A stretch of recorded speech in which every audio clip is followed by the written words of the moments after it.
Welcome to what is known as the fastest racing on Earth, and it's the second round of the campaign. We are here once again at the Thermal Club, this time for a Grand Prix, and with a very exciting weekend. I'm Joshua Birch. Alongside me in the commentary box is Omi for this one. And Omi, we're getting set for what's going to be a very entertaining Grand Prix here. McLaren 1-2 on the grid, both styling on the alternative tyres. And it's Pato Award ahead of Christian Lundgaard. This is going to be a great race. Going to be a great race indeed, and what a change, of course, for Pato Award, starting 23rd last time, only being able to recover to 11th, which was still a good performance. Today he gets to go from pole, as you mentioned, alongside Christian Lundgaard as well, so keep an eye on those two, and he'll also be looking to be up there straight away after finishing 8th. So two drivers with points to prove, with a round one that they wouldn't have wanted. No, definitely not. Both McLaren struggling in St. Petersburg as well. The championship swinging the way for Alex Palou with a dominant fashion and victory as well. Let's take a look, though, at how the calendar comes into this one with our new graphic. And we were hoping to have the starting grid alongside. However, there have been a couple of tech issues, so bear with us. It's here for March the 23rd. It's the Thermal Club INDYCAR Grand Prix here in California. Before we stay in California in a couple of weeks' time, we go to Long Beach for the Acura Grand Prix. May begins with the Children's of Alabama Indy Grand Prix in Birmingham. Then we go over for the Sononso Grand Prix May the 10th, which kicks off at Indianapolis, and then into the month of May for the Indy 500. Scrolling further down as well, June takes us to the Chevrolet Detroit Grand Prix on June the 1st. June 15th, the Bob Morado Automotive Group 500 moves earlier in the calendar before Road America on June 22nd, then Indy 200 at Mid-Ohio, July the 6th. Doubleheader race weekend as well at Iowa, July 12th and 13th. One a night race, one a day race, before going over for the Toronto race on July the 20th. July 27th takes us back to California for the third time, this time to Laguna Seca. August the 10th takes us to the the BitNile.com Grand Prix of Portland, where Joe Samaniego will be trackside for us. Then the Milwaukee Mile, just a single race this year on August 24th. For a week later, it all rounds out the Big Machine Music City Grand Prix at Nashville Super Speedway. Well, in terms of the standings coming into this one, it is Alex Palou leading on 51 points to Scott Dixon on 41, and Scott McLaughlin has 36, a 10 and 15 point disadvantage between them. Joseph Newgarden still on 36 points as well from Carl Kirkwood on 30, Marcus Ericsson 28 with Felix Rosenkrantz on 26, 25 for Christian Lundgaard, Venus VK on 22 with Alexander Rossi rounding out your top 10 on 20, Pato Award is on 19 with Graham Rahal 18, 17 for David Malukas, Santino Ferrucci on 16, Colton Hurd at 15, the same as Christian Rasmussen, 13 for Connor Daly, 12 for Kiffin Simpson, 11 for Callum Milot, and then it's Robert Schwartzman on 10 points, Stingray Roberts 9, Devlin DiFrancesco 8, Jacob Abel on 7, the same as Marcus Armstrong, Louis Foster on 5, Will Power 5 after crashing, same as Nolan Siegel, and no points for Marco Andretti, Ed Carpenter, Haley Christian, Jack Harvey, Ran away, Carl Larson, Takuma Sato. They are all going to be on the oval courses. Well, there was a little bit of an in-season test between St. Petersburg and Thermal Club, and that took part at Barber Motorsports Park. Let's catch up with what the drivers thought after the test day. The teams and drivers took themselves to Barber Motorsports Park between St. Petersburg and Thermal Club for some in-season testing. A lot of action out there on the circuit as they got to grips with the new tyres. I mean, that's the biggest question mark that we all have every time we go test, right? It's like, Sebring. Is Sebring relative or is it not? Was IMSA just there or were they not? I mean, today it's a green track here. It was cold this morning. So I did notice that some guys went out right away and were super fast. And then they ran their second new set of tires and didn't go as fast as they did this morning. So that's kind of what you would expect. But I think when we come back here, it's just gonna be less grip, period. So, you know, a setup like us, I think we're more tailored towards that than like a cool track, kind of, you know, being pretty stiff and low and all that sort of stuff. But I don't know, you know, we'll try to stick to our path. I thought we did that at Sebring. It did translate for us pretty well. I know we didn't qualify great in St. Pete, but our race car, we're very competitive, damn close to a top 10. You know, very competitive lap times on averages, etc. So we kind of stuck to our plan. That worked. We're going to try to do the same here, so we'll see. Yeah, it's been good. I think you know, I'm pulling a lot from my experience in the INDYCAR here. You know, we won here last year in INDYNEX, had pole last year, so this is a track that I've always loved, and I've always kind of known how to make a car go fast around here. And I think with the INDYCAR, it's just trying to kind of adapt to the hybrid. That's, you know, the one thing that's different going into it for the INDYCAR this year, and just trying to work our way around that and go through it pretty patiently. But I feel pretty confident about things. You know, this track I definitely got up to speed a lot quicker than other places, and yeah, Renus and I have gotten along really well and been working really well together. I mean, so far so good. We had a little software issue in the morning, so we didn't run too much, but yeah, speed is there, and I'm just really getting the car to work around how I want it to handle, and you know, getting the balance to where it's ideal. But so far so good, and yeah, we're making good strides in the morning. Yeah, I mean, already at this point, this is the first time I drive the car on a road course. We obviously did Sebring and St. Pete's. We did an oval test at Indy in October last year, which was the first time I got to work with the team. But we're seeing some things translate from Sebring into St. Pete, and then even from there to here, that we're still continuously working on and trying to make that work for me, because at the end of the day, most of the car is built around Pato, and it's a little bit of a different driving style. He can handle, I would say, the unpredictability of the car, where I think Nolan and I both want something that's, in a sense, a little easier to drive, so we can extract the pace. I mean, we can do it on one lap, but we can't do it continuously. Even though that I've always seen myself pretty good at adapting, and I think that's why we're still competitive, but I'm still asking more. And that's what we're working on going into thermal. I've always liked that track. We've always been competitive there. So yeah, man, I'm hoping we can win that one. It'll be the first time it's an official NTT IndyCar Series race. I mean, it's really fun. Like the up and down things, you know, like with these cars, it's actually really interesting. I mean, it's tricky as well. Like when you go to the limit in those corners, it's like you're like, oh, battling the car. Obviously, we're working on it. We're trying to get it in one piece, let's say, to be prepared for the Barber race, which is, when is it going to be? It's first weekend of May. Yeah, first weekend. Hey, not too far, right? Yeah, it's not bad.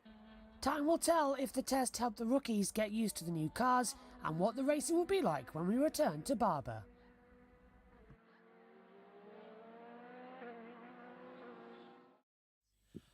Brilliant test day then at Barber. That's coming up later on in the season. Right now then, let's head down. Jack Harvey's doing some track walking with the drivers. And then let's go and have a chat with our pal, Christian Lundgaard. I am looking for him. I found him. He's standing by his pit tugger.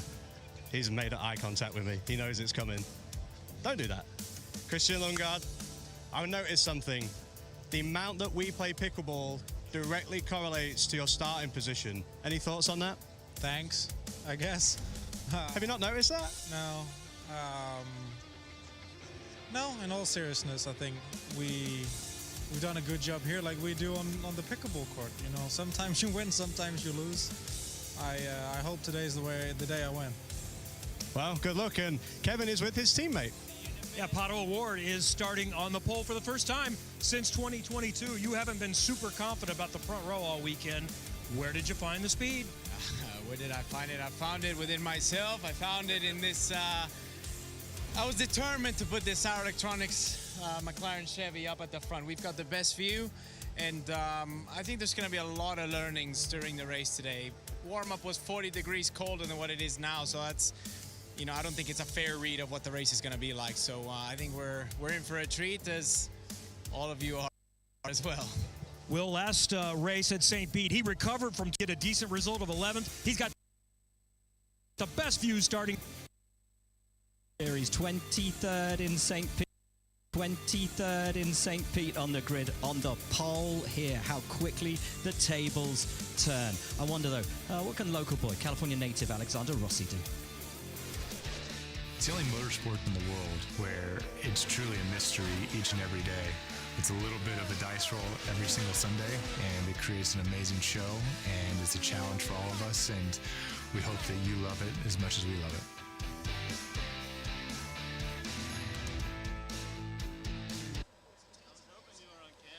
Well, Alexander Rossi there, enjoying his time at Ed Carpenter Racing, having made the switch across from Arrow McLaren last time around. He says the car much more to his liking. He likened it to his feeling that he had in that Andretti Autosport car that he's had plenty of IndyCar success in, of course. Now, Alexander Rossi made it through to the Fast Six. He qualified 6th, just behind Marcus Ericsson and Colton Herta. 2 Andretti cars in that top 6. Alex Palou, who starts as the favourite here, qualified 3rd, and then that all papaya front row Christian Lundgaard and of course Pato O'Ward. Now here we have on your screen some of the grid. I think we've missed the first half, but if you're looking for the team Penske cars, well, the last time no Penske driver advanced from the first round in a road course qualifying came in September 2021. That was at Portland International Raceway, when all 4 of the team's cars were outside of the top 12.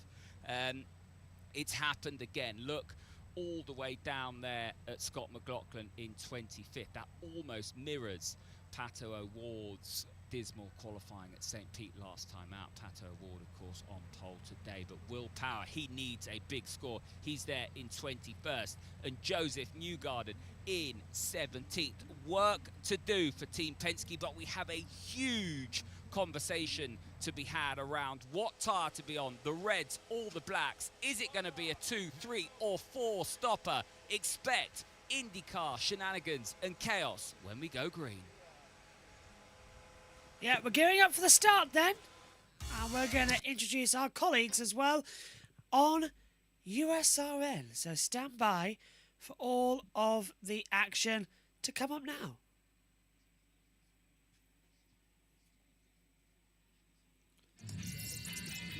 Welcome to the Thermal Club Grand Prix, live here on USRN.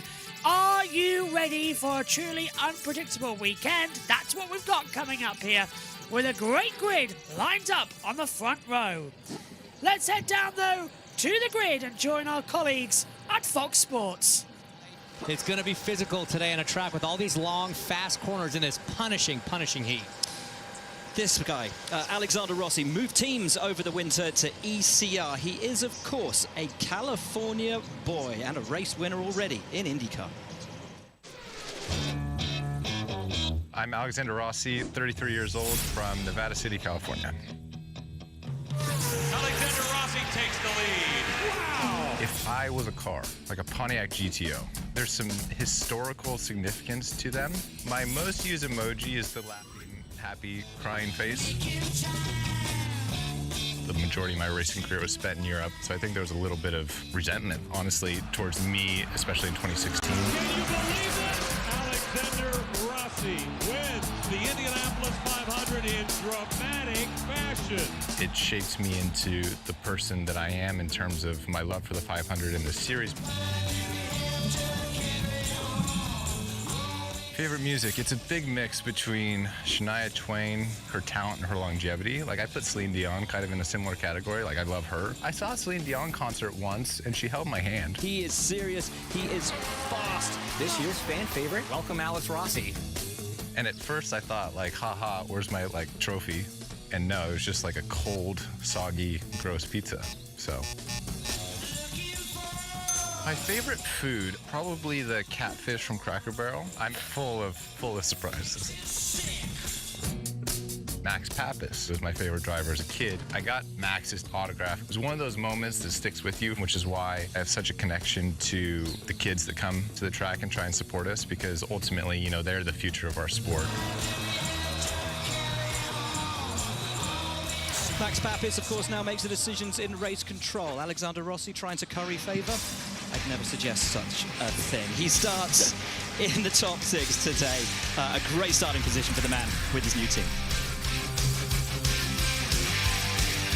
Let's say hello to Tom Gaymore, our colleague at Sky. Thanks to everyone who's been getting in touch on social media. You can get in touch on X at Tom Gaymore and on BlueSky. at Tom Gamel. Use the Sky INDYCAR hashtag as well. I've got a message from Di Young. It's his birthday, and he has asked me to wish him happy birthday from Plymouth. Malcolm Brearley, who is in charge of the INDYCAR Facebook group, INDYCAR UK.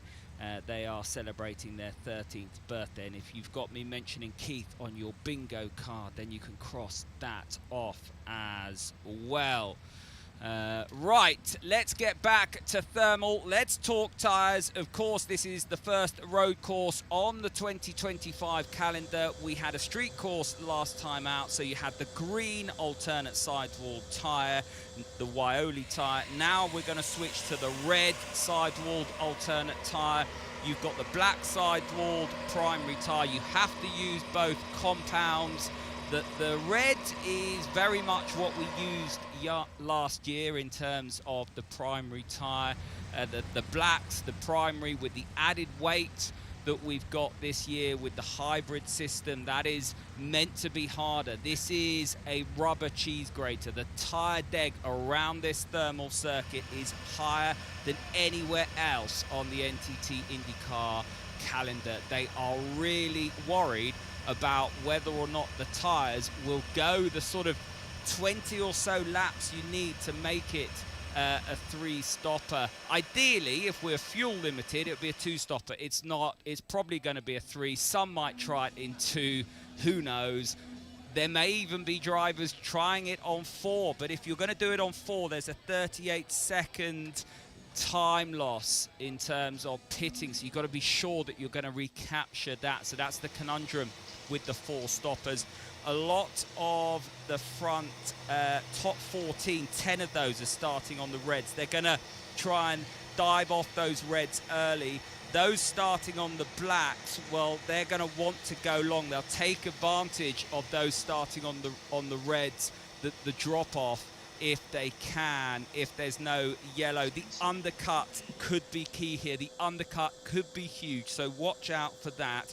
We think it's going to be a 3-stopper. We think they've got to get to lap 20 or so.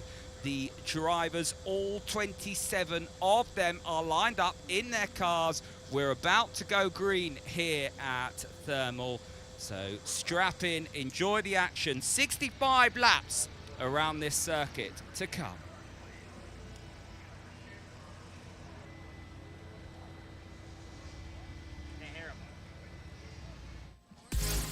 Getting close to the start of racing action here at the Thermal Club. Let's take a look at the starting grid, sponsored by NTT for this second round of the season.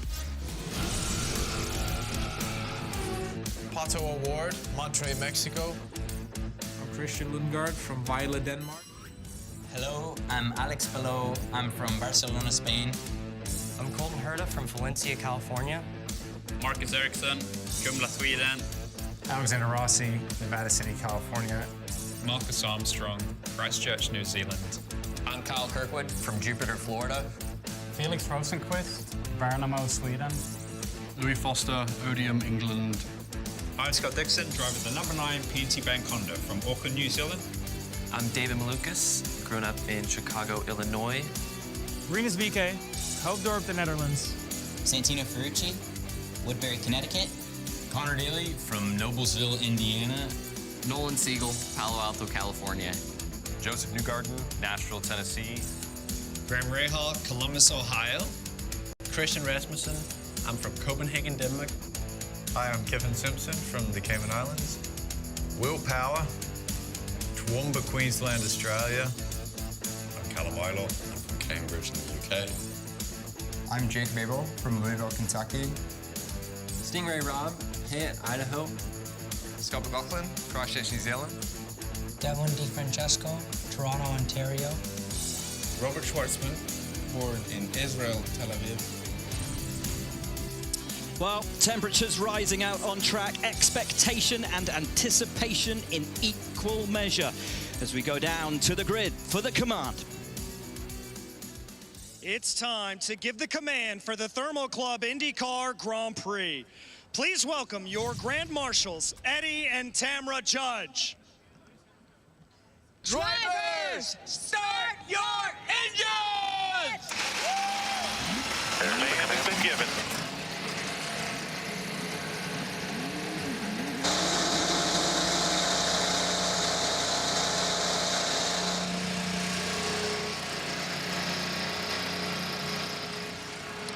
And this, guys, the moment they've been waiting for all the way through the weekend. So many drivers with so much to prove, so much to make up for when we look back on qualifying and where they're starting in this field. And as we've been saying, a step into the unknown for everyone.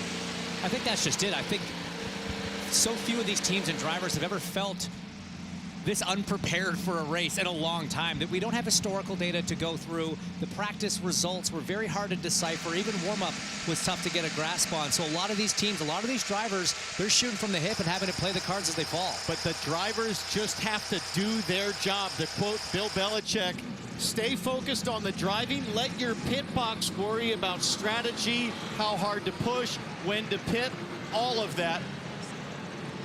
As we understand, the 45 of Louis Foster with a great qualifying performance sits on pit lane. Get it restarted, get moving. And that was a top 10 start for him. Well, let's see if we can dial up one of these drivers. How about Santino Ferrucci in the number 14 AJ Foyt car? Hey, Santino, it's Townsend up in the Fox booth. You copy? I copy, Townsend, loud and clear. But you start 14th in the 14 car. Tell me first, what is it like in the cockpit? It is so hot today. What are you feeling? Man, I'm feeling real chill here. Real nice and cool. I got some nice wind blowing, some desert music playing in the head, man. I'm ready to rip. This is your 77th career IndyCar race. It feels like time for that first win. What has to happen to get that done today? Man, keeping it clean in one will be a big challenge. Honestly, this is like a throwback race with the tires and the wear. So, you know, you just keep it clean, keep the tires underneath you, have a bit of fun, man. I mean, we're race car drivers, race around one of the coolest tracks on the calendar.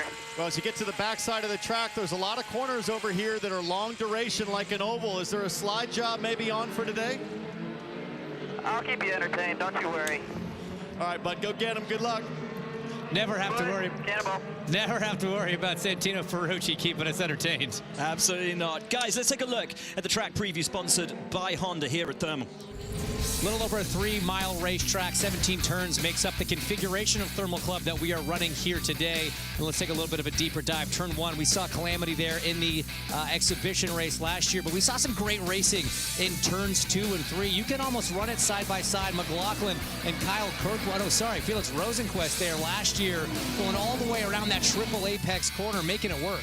The thing here at Thermal is when you get off the racing line, there's no way to escape some of that desert dust and sand that tends to accumulate offline. No more so down here in turn 7. These long duration 7 and 8, it can get slippery here. How about Marcus Ericsson getting it all wrong, heavy into the fence last year, along with Kyle Kirkwood, his Andretti teammate. Same spot. There's a big bump in turn 8 you've got to be careful of. The duration of 8 and 9, that's what's so punishing on these tires. And then when they're all hot at the end of the lap, you got to get to the S's super fast, flat out through 10. This right, left combination, decreasing radius on the brakes here into turn 13 and 14. This is such a challenging end to the lap, and there's still a few corners to go. Will, you and I had a chance to burn some laps. We did. You know that section of S's. It is tricky. One leads to the next, It is a classic compromise situation. 1 inch offline either way.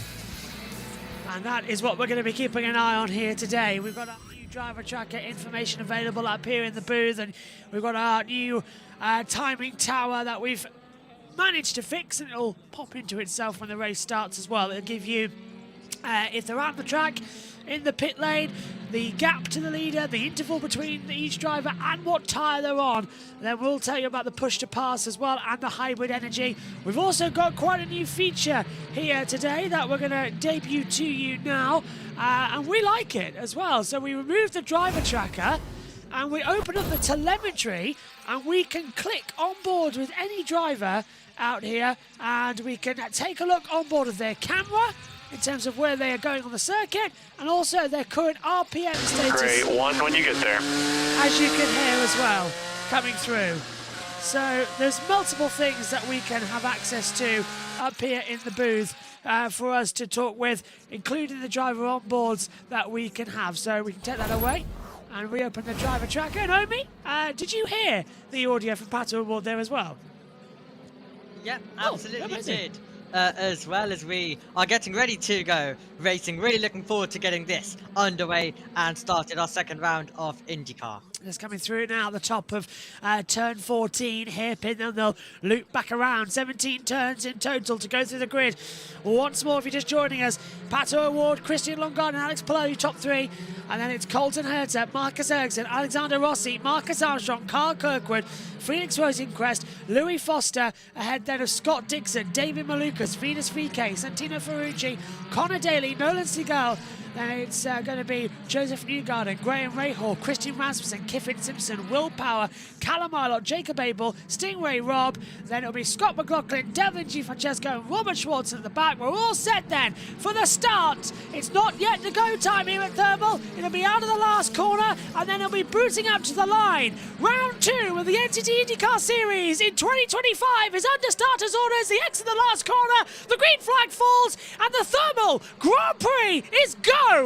And now this is going to be the challenging point down to the first couple of corners. The green flag flies. We're racing at Thermal Club. And immediately to the inside, here comes Alex Palou. McLaren leading. Colton Herter's trying to go around the outside into the first corner. Don't make any contact. This is where we had problems last year. Colton Herter was out at this point in the dash for cash. Not this time. It's Palou leading. Lundgaard in second. There's a dust kicked up further back. I think that's come from Devlin Di Francesco. Palou's trying to go around the outside of Lundgaard, not working. And off wide there is that Marcus Ericsson. Yeah, but going a bit wide as well. So Ericsson, the 28, struggling. Good start though, Omi, as they come through the middle half of the section. It was a great getaway for Alex Palou off the line. Couldn't do much with it. Had a run. Lundgaard was just able to hang on to that position. A couple of corners later, we're still battling and duking it out through the next few corners here on this opening lap. Brilliant stuff, though, for Aaron McLaren. They're still at the front. Damage for the Prema. Is that the number 3 Prema? Well, we've got Scott McLaughlin's further back. He's got trouble. One of the Premas also. I think that's Robert Schwartzman in the 83. One of the Premas in trouble, but as we come now through turns 10, 11, 12 and 13, the S's section, as we swing down through the valleys here in California. There we see Scott Dixon in 15th position, closing back up, and he is on the back. Coming through. Well, where is Dixon? Dixon's actually moved up into 11th place. That graphic is incorrect to what we're seeing. Dixon's made a brilliant start, and yet Prema with Robert Schwartzman down to 25th. Award leads though. McLaren keeping that 1-2. Palou third, Herter fourth. It's status quo for the top 5. Well, let's just say the top 3, because even Herter's moved up now into position as the end. Lap number 1 coming through here at Thermal, and there's 64 laps to go. Good start there, I think, Omi. What's your take of that one? A really, really interesting start, as I mentioned. It was really, really great to see. But yes, damage for the Prema of Robert Schwartzman. There was chaos before we even got really going. Yeah, as you can see, there's the replay, and that was at the back. This is what we scored, so that's why McLaughlin, he missed the start. And Callum Ilott was the Prema in trouble, and yeah, just contact with him. That's the Rahal Lennon Lanigan Racing, Devlin Di Francesco. So it all just got mucky. Surprised that won't be, that's got to be a penalty. It probably will be, I mean, but that's still a bit stupid, as we've seen Alcy as well. That's the 6 battling, so that's going, well, I'm trying to find that out on my timing monitor where that ended up. Snowden Seagull battling with Robert Schwartzman, who's got ahead now coming through as well. On to lap 2. On to lap number 2, indeed. What a start to this race. Pato Ward trying to pull clear for Aaron McLaren at the front of the field. 1 and 2 for them as we now do see the pit stop coming for the Prema. Yeah, I knew that was coming as well, didn't we? That was always going to be the case. It was a difficult situation for them to get right as they fly through. Award, Lundgaard, Herter, Palou's up into 3rd position as well, so they've got that battle going as they fly through the S's as we fix our timing tower up here in the booth, but more pit stops coming as the action continues on here. I think, so far, a good start. Yes, really, really good start as well. But Schwartzman trying to go on the attack in his Prema's. Callum Ilott now is able to leave the pit lane. He was the Prema who had contact at the start of this race. Not what he wanted at all for the driver that started in 22nd position, finished 19th. Everything's fine, just drive into my door. Copy, okay. He said, everything's fine, just drivers all over my door. Yeah, got to get out of the way on that one and got to make it better. But Omi, Pato getting such an amazing start. It's not embarrassing, just, well, it's a bit of a surprise, really, how quick it's been.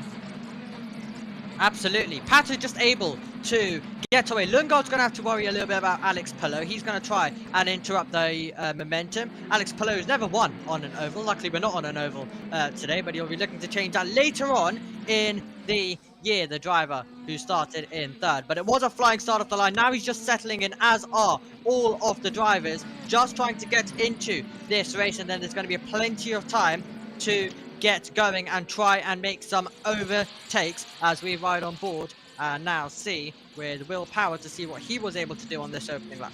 Yeah, Power in trouble as well. That's the contact we saw early on. Him going sideways with everybody. So a difficult start to this one. Not really the fluorescent one they wanted. I mean, I think that's going to cost them later on in the race as well, isn't it? Side-by-side live pictures as well as we navigate our way through. But yes, big moment for Eilert. Schwartzman was the car that was battling right now on the circuit as we take a look at the replays and the slow-mos of the opening lap chaos that took place. And we right now still are finding ourselves with a McLaren 1 and 2, but we're looking further back. That's where the battle, that's where the close proximity is between all of the drivers, and that's where the drivers will be trying to make some little moves here and there to jump themselves up the order at this stage of the race due to a poor qualifying, which in IndyCar you are going to get bad days, but it's about can you limit them in this category. So lap 4 of 65. Still don't know why the Fox graphic says 3 of 65. That's completed. Ours is correct at the top of your timing tower. That's why we added it.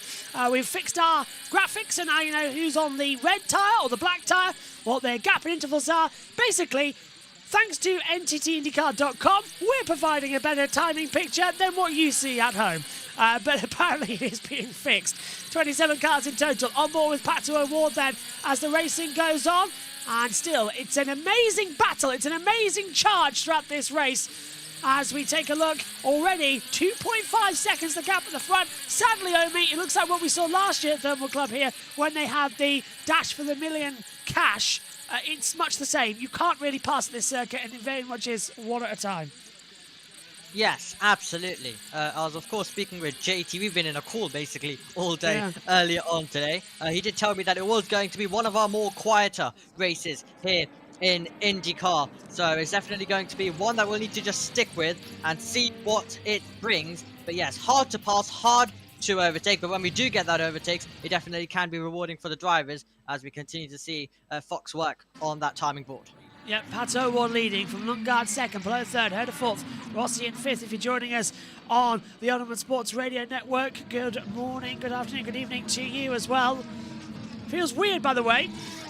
I am keeping up with what's happening in NASCAR. It's on a second monitor just below me here next to Omi's head. And right now we've got the 77 and the 9 going side by side. Blaney's leading in the Cup Series. That's also live on USON 1 and on JB Motorsports on the second stream. So if you fancy NASCAR after IndyCar, that's where you need to be. So anyone making progress? Answer no. Tyres are going to be the key factor here.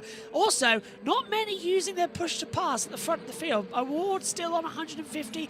Lundgaard's only used a second of it. The most used, Graham Rahal, down to 134 seconds as well. He's used the most of it of anybody in this race so far. He's in 14th place, so still trying to find a couple of positions as O'Ward battles through from pole position, still going through. He's starting on that alternative tyre.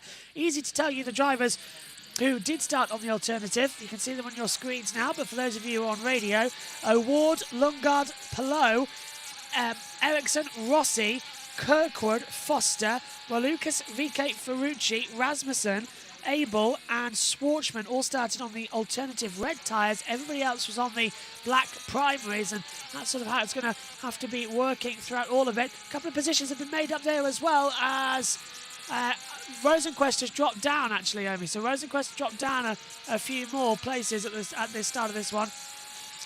So Ericsson and Ferrucci up to 10th and 11th. Rosenquist down the order on lap 5. Absolutely. Ericsson definitely deploying lots of the push to pass as well, so is Malukas, and also you also saw Abel also used quite a bit of that. The driver was very strong last year when it came to Indy Next. Louis Foster was the champion of that series, and he'll look to bounce back after the retirement last round, and it all got a little bit frightening for him definitely earlier today when everyone else was leaving the pit lane and he was still in there, but luckily he was able to get himself going. It took him a while to leave the pit lane, as we took ourselves to get a bit of refreshment as well up here in the booth before we get going. Cheers to you. I don't know why I had that like I was drinking a scotch. I'm not drinking scotch, I'm drinking a glass of Coke at the moment, but yeah. Coming into it. But NBC, Fox coming back on here as well. First pit stop will be around about lap 14. We're expecting a 3, maybe a 4 stopper with these alternative tyres. Not exactly sure how long they can go. So there's tension in the air, there's pressure building, and that's what we like to see here as well. To give you an example of where Pato O'Ward is, shall we turn off the driver tracker? And he'll still be there, but we'll open up the telemetry. And let's take a look on board with Pato O'Ward then. With his onboard camera. It'll start coming through shortly. It'll be a bit loud, we apologise. But yeah, here it is. This is live on board, as what we're seeing on our TV pictures. You're seeing back at home. 5th to 6th gear over, he was just over 10,000 RPM. Now he's dropped down to come to the braking zone. He's recharged the hybrid energy to 99% on that board as well. 127 miles an hour, and so far a smooth start. He's leading this race by 3 seconds to the front of the field, so a really big improvement there. And I think as well, Omi, that we're in for an interesting race from him today, because he can just sort of control it and just keep the distance at the front. Yeah, absolutely. That's exactly what O'Ward will be trying to do. He's already got the distance under absolutely no pressure when it came to the race start. He just wants to control this, kind of dominate it all the way till the end. And one of the important things for him this season is going to be consistency. That's what he needs coming into this season. And last round, absolutely, it was damage limitation, but it's not what he can be having. He needs to be up there constantly as well. So he needs to take advantage of today, and he is basically this season's McLaren's veteran driver, let's say. So it's always interesting to see how he gets on, and it's an important race for him to get right and to maintain at the front of the field, considering the pace that he and McLaren have this weekend. Yeah, we really can't wait to bring you these new onboard actions throughout the season now that we've got the ability to do so. Basically, we've got a new MacBook where we can do iPhone mirroring. So whereas before we've been able to provide the driver tracker to you through a series of leads and cables and iPads, now that we can just directly mirror it to the screen, it's incredibly easier, because we can just control it and go bang, onboard cameras, bang, telemetry, bang, everything we need, as we now ride on board with Pato O'Ward with the camera here, Omi, and we get the new Halo display from Fox. First time we get to see it on the international feed, and O'Ward just continuing to charge through. Absolutely, and it's great to see that. Of course, we're getting loads of upgrades for our broadcast. Lots of new stuff coming in for all of you, and we'll continue to do that across so many different series as we get better and better and learn a lot more tricks as well to bring you the best possible coverage. I must admit, we left St. Petersburg going, that was a good season opener. Everything went well. The graphics pack was okay. But what can we do better for thermal in a couple of weeks' time? We very much did take it on board and go, okay, let's see what we've got. And then even coming into today, we were like, here's an idea. Here's this. There's this. And it's all working together. So hope you enjoy it back at home as well. Alex Palou now down in 3rd position. He's only 6 seconds behind O'Ward, but he's 1.3 behind Christian Longard as he's challenging at the moment. So he's still holding that together. Let's take a little look on board with him, shall we, as well, with the telemetry data. I do enjoy seeing that. Oh, we don't have an onboard camera for him, unfortunately. Meantime, further back, Ray Hall's under pressure from the inside of Christian Rasmussen, and he's got through. So the 21 gets ahead of the 15 for 14th position. This is the telemetry data we're seeing at the moment for Alex Palou, who's in 3rd position. He's highlighted on your screen with the number 10 car. He's batting with a 7 at the front. So He's at 44% of hybrid power, 100% of throttle, and then lifts off. You can see the steering angle as he goes through the S's as well, really trying to control the analysis and really trying to control the sort of speed you get to the exits as more moves go on further back throughout the circuit. That's Will Power making moves as well, finally, in this race. So not too bad. Go on, Amy. Will Power in his 21st season, of course, of the NTT IndyCar Championship, and right now loads of battles still going on, loads of drivers following very closely to each other. That's why you are seeing a lot of moves come in the mid-pack on this lap. Some drivers just trying to take the opportunity. We know how difficult passing is, so you've got to take the chance when it appears, because it could be quite a few laps before that opportunity arises again. So loads of drivers just following closely at this stage, so they'll be assessing and waiting for any opportunities to come, and it looks like we might have one right now. So definitely balancing how closely you follow to a car is going to be vital in today's race as well. Wonderful stat that's been tweeted out by Bob Pockcrass here, who's at the event here for Fox Sports.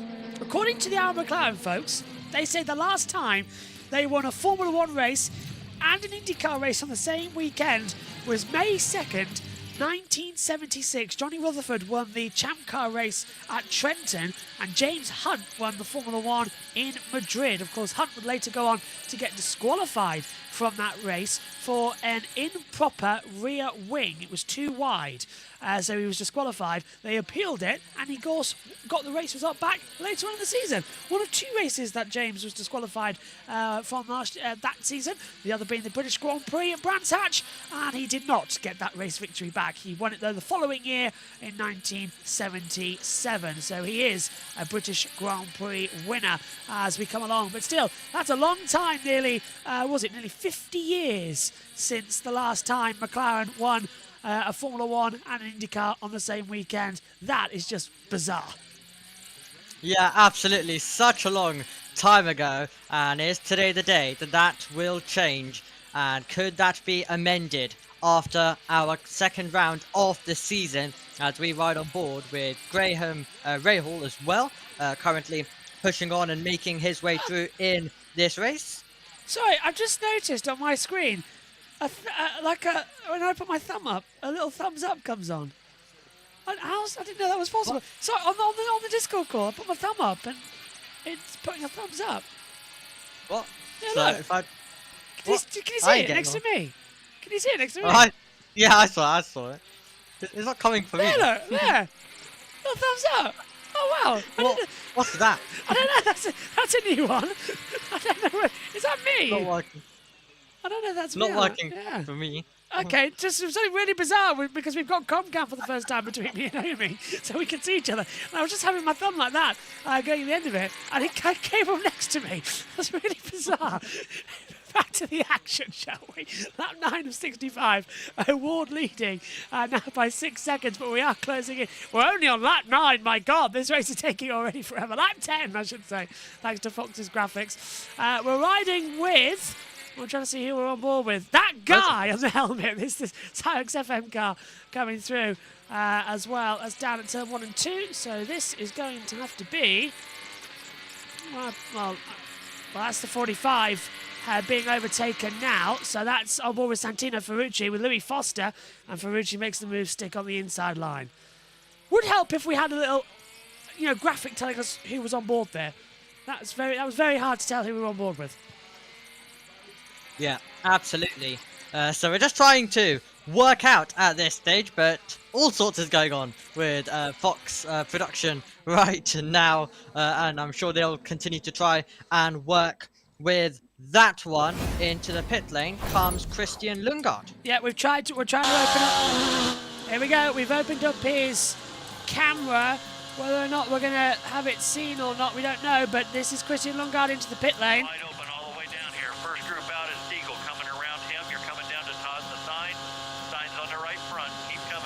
Here you go.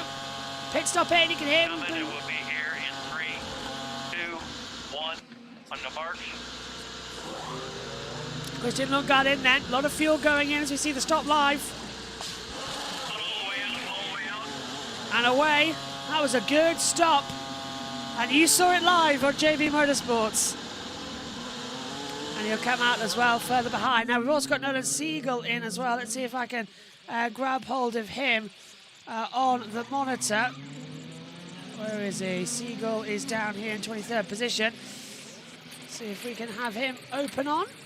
There's Scott McLaughlin in 24th position. No, I can't seem to grab hold of Siegel's camera. Here we go with the telemetry. There he is. This is on pit exit.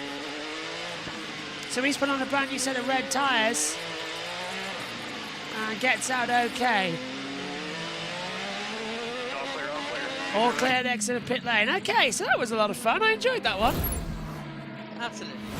Rosenkrantz going quite fast into his pit box as well, as he came into the pit lane. Quite a few drivers, as we mentioned, coming in, and we'll continue to see that, as we mentioned, 3 or 4 stops being rumoured for this one and talked about as well.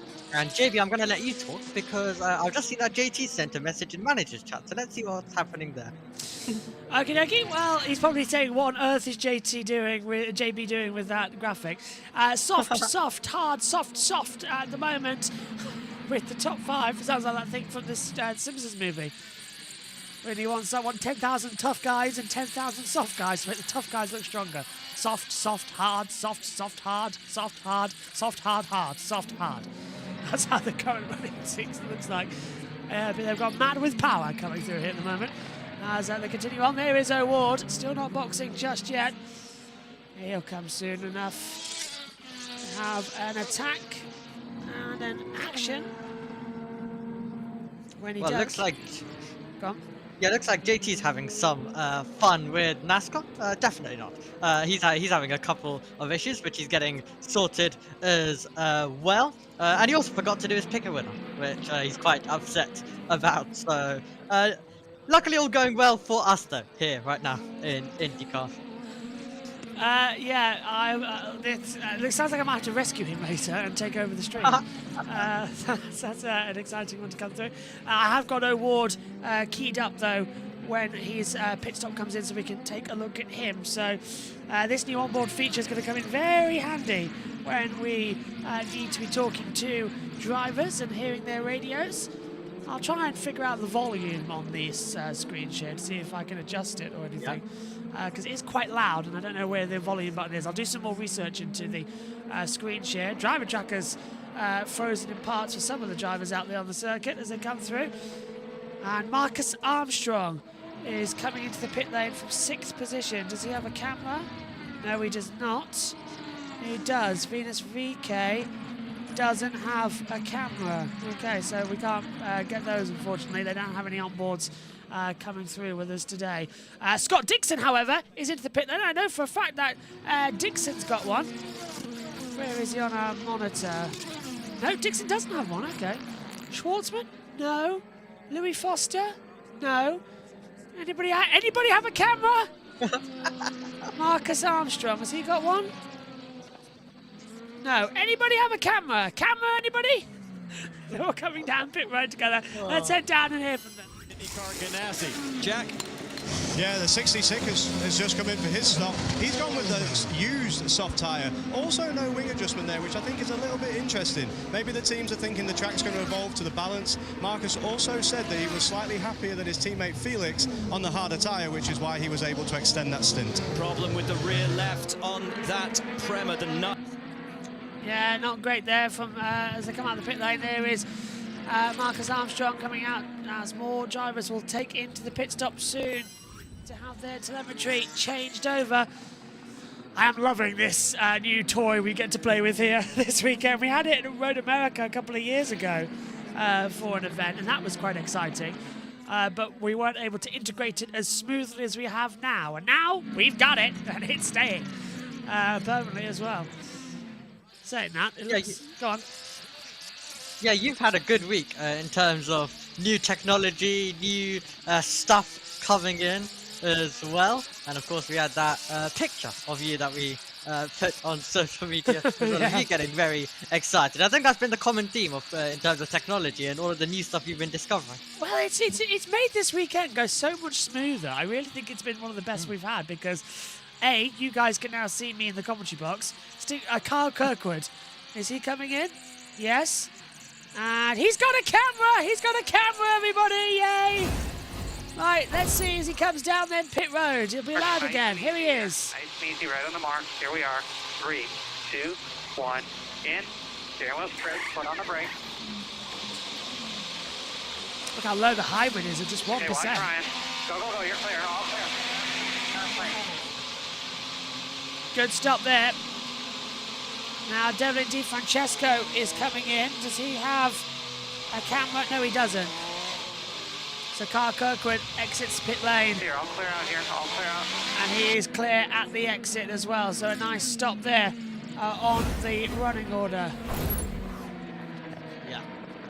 Devlin, of course, rejoining INDYCAR after a year out. And he's never actually had a top 10. So he'll be looking to change that this season. And he'll be trying to get inside that top 10 positions as well. And INDYCAR, hyper competitive, so it is quite a hard feat to do, but also along with that, you do get the INDYCAR chaos. There's always that race which just has tons of cautions, so there will absolutely be opportunities if you are there to capitalize, and if you can keep your nose clean on in some INDYCAR races. That's the most important thing, and then of course nailing qualifying also very, very important. Santino Ferrucci is coming down pit road. Does he have said camera? He does indeed. So let's take a look there. Where is Santino? Here he is. Get his camera open. And Santino Ferrucci will dive down pit road now. Here he is coming in. Gets down on the limiter. Alright, we got you wide open down here. Nice and easy on the way in. Now he's going to take it super calm. He doesn't want to get too far. 2, 1. On your mark. Step on the mark. Slow. Brake wheel straight. It's a black primary tyre set.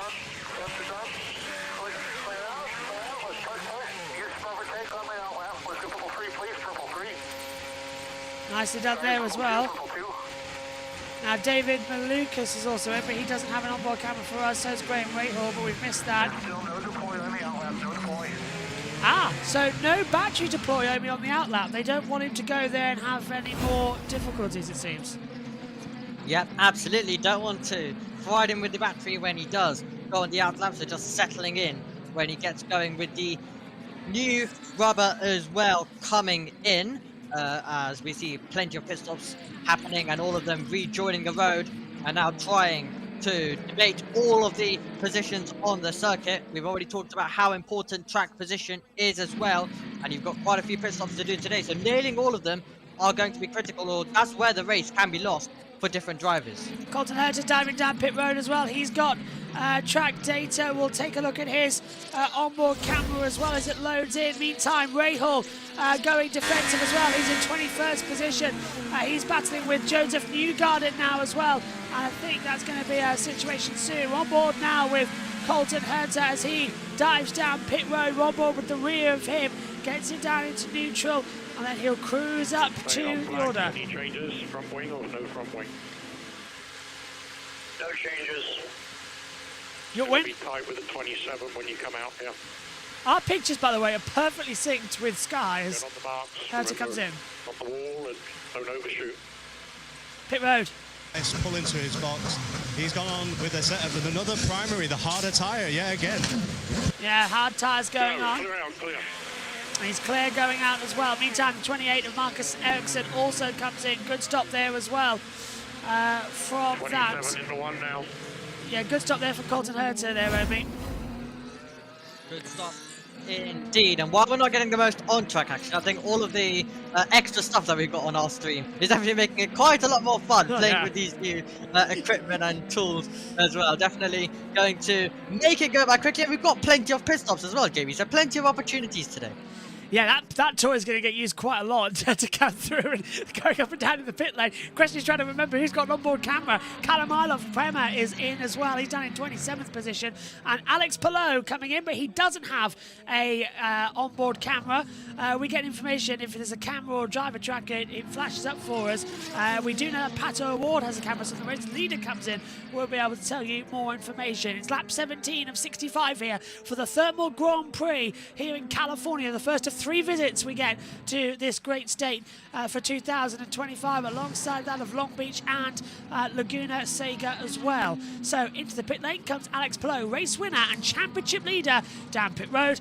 Let's head down there now. Alex Palou, he's still coming down pit lane. I thought he had a really good first stint there, especially considering he was on the used red tyres, putting on the harder primary, pulling a quick tear off, full fuel, gravel! and there's dust on the track, guys. Yeah, someone's gone through the gravel. I don't think, no, we got a spin around. Is that the 28 Marcus Ericsson? Yes, it is. Ericsson's gone for a spin. Does he have an onboard camera? No, he doesn't, so we can't see the onboard from there, the telemetry, but he's gone for a spin home and he's kept going. Absolutely not what he wanted at all. And that's going to be a big moment. We'll have to take a look at a replay, which is coming our way now. He goes on the rumble, gets on the grass, and it's just like, well, it's literally driving on sand, effectively.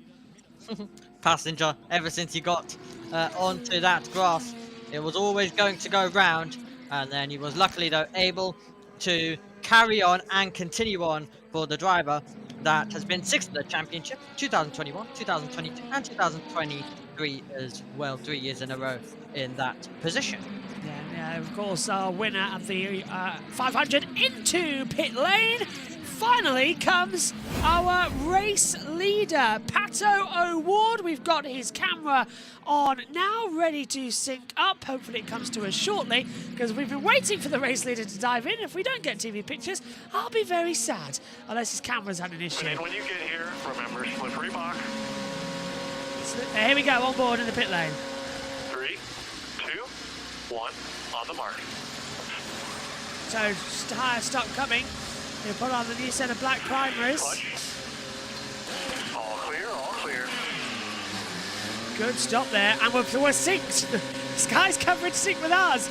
As we take a look on board with the race leader, that's put now. Well, that's going to put Rasmussen and Rossi. Yeah, Rossi takes the lead. Rasmussen goes through, so Ward might come up third. Racing, he is on his new alternate stint right now.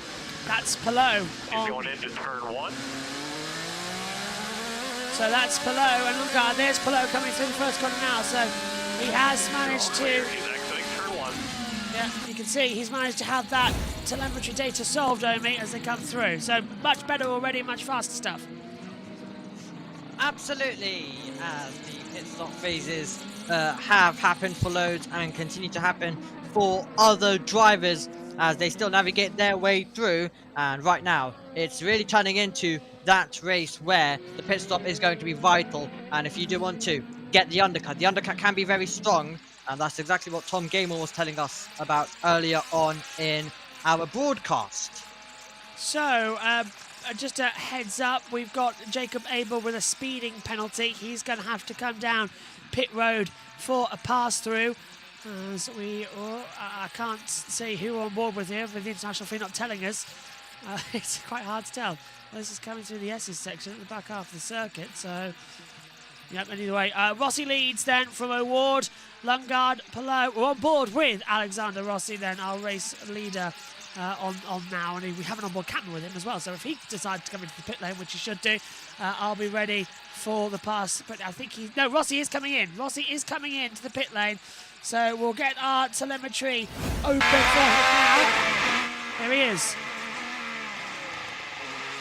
So perfectly synced with Sky as Alexander Rossi comes down pit road on lap number 19 of 65. He'll change over from a set of it's actually from one set of sticker reds to an old used scrubbed set of reds, and a lot of fuel going in there, Omi. They're going to make that go long. Absolutely. So Rossi is going to be going longer in this race with the amount of fuel that they decided to put in for him to keep an eye to see his stint play out as he will rejoin the road now and will be back in the race. Yeah, nicely done as well. And our first caution in NASCAR has come out of the race as well, so hopefully JT's having an okay broadcast. I'll flick over quickly to the live studio and see how it's going over there as Fox are going to an ad break. Perfect time for us to step away and check in with Tom Gamemore for the first time today. In INDYCAR terms, that was a fairly long pit stop window, about 8 laps. Now, the big mover and shaker has to be Christian Lundgaard. He's gained a bit on Pato O'Ward. He's on that favoured red sidewall tyre, and he's gained about 6 or 7 seconds on Alex Palou in 3rd place. Now, I say that favoured sidewall tyre because you will have heard James Hinchcliffe and Townsend Bell just talking about whether or not this is a red or a black race, and we're not going to hear the end of this until that final stint, because Colton Herter, well, he looks like he's sticking to a black race. Pato O'Ward had the chance to stick some used reds on there. They've gone sticker blacks. Now, yes, you have to run the blacks at some stage, but what will he do in his second stop? That will determine whether or not they think it's a red or a black race. So still question marks unanswered as to whether or not this is a red race. It looks as though it is, as we ride on board with Scott McLaughlin, who spun through no fault of his own before the green flag. Devlin Di Francesco serving a penalty for that. Scotty Mack down in 19th place at the moment. Right, so it's Pato O'Ward, Christian Lundgaard, Alex Palou, Kyle Kirkwood there in 4th place on the blacks at the moment. Now, if you're wondering what the time difference is, there isn't a time difference between Pato O'Ward and Christian Lundgaard. They both did a 45.0 last time around.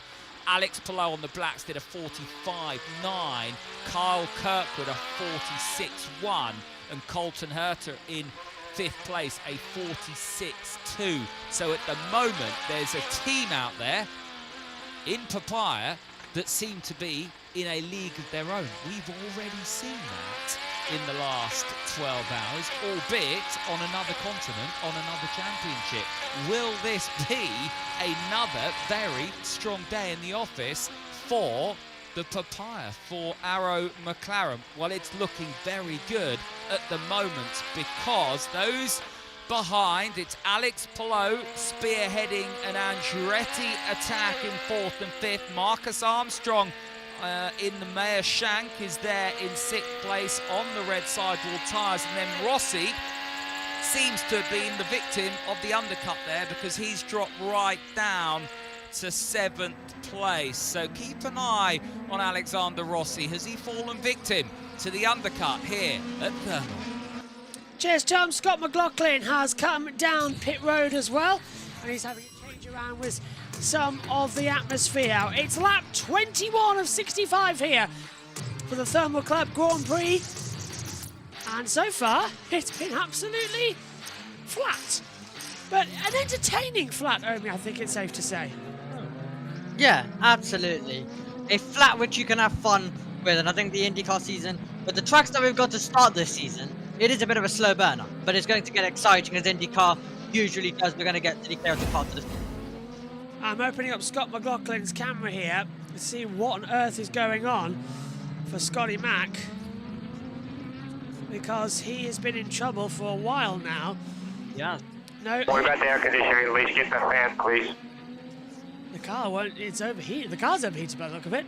There he is down pit road. Hybrid at 100%.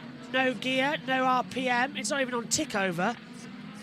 And this now getting the aero fans in. This is a big problem for Team Penske and Scott McLaughlin, the team who yesterday didn't even get into the second phase of qualifying. They were eliminated and didn't get into the fast 12. And he's just sat there where we were watching it now on board. He's not moving at all. Start disappointing for the driver that finished 3rd in last year's championship.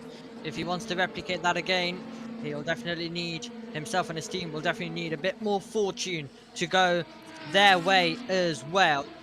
There was a recovery drive, we have to say, last time up from Scott McLaughlin a couple of weeks ago on the streets as well. So a really, really great recovery drive to 4th position, having started in 15th a couple of weeks ago. But it's not what you want. You want to be fighting all the way at the front of the field. And when you do finish in a position like 3rd, JB, 2 years in a row, you want to upgrade that to a 2nd and to the title as well.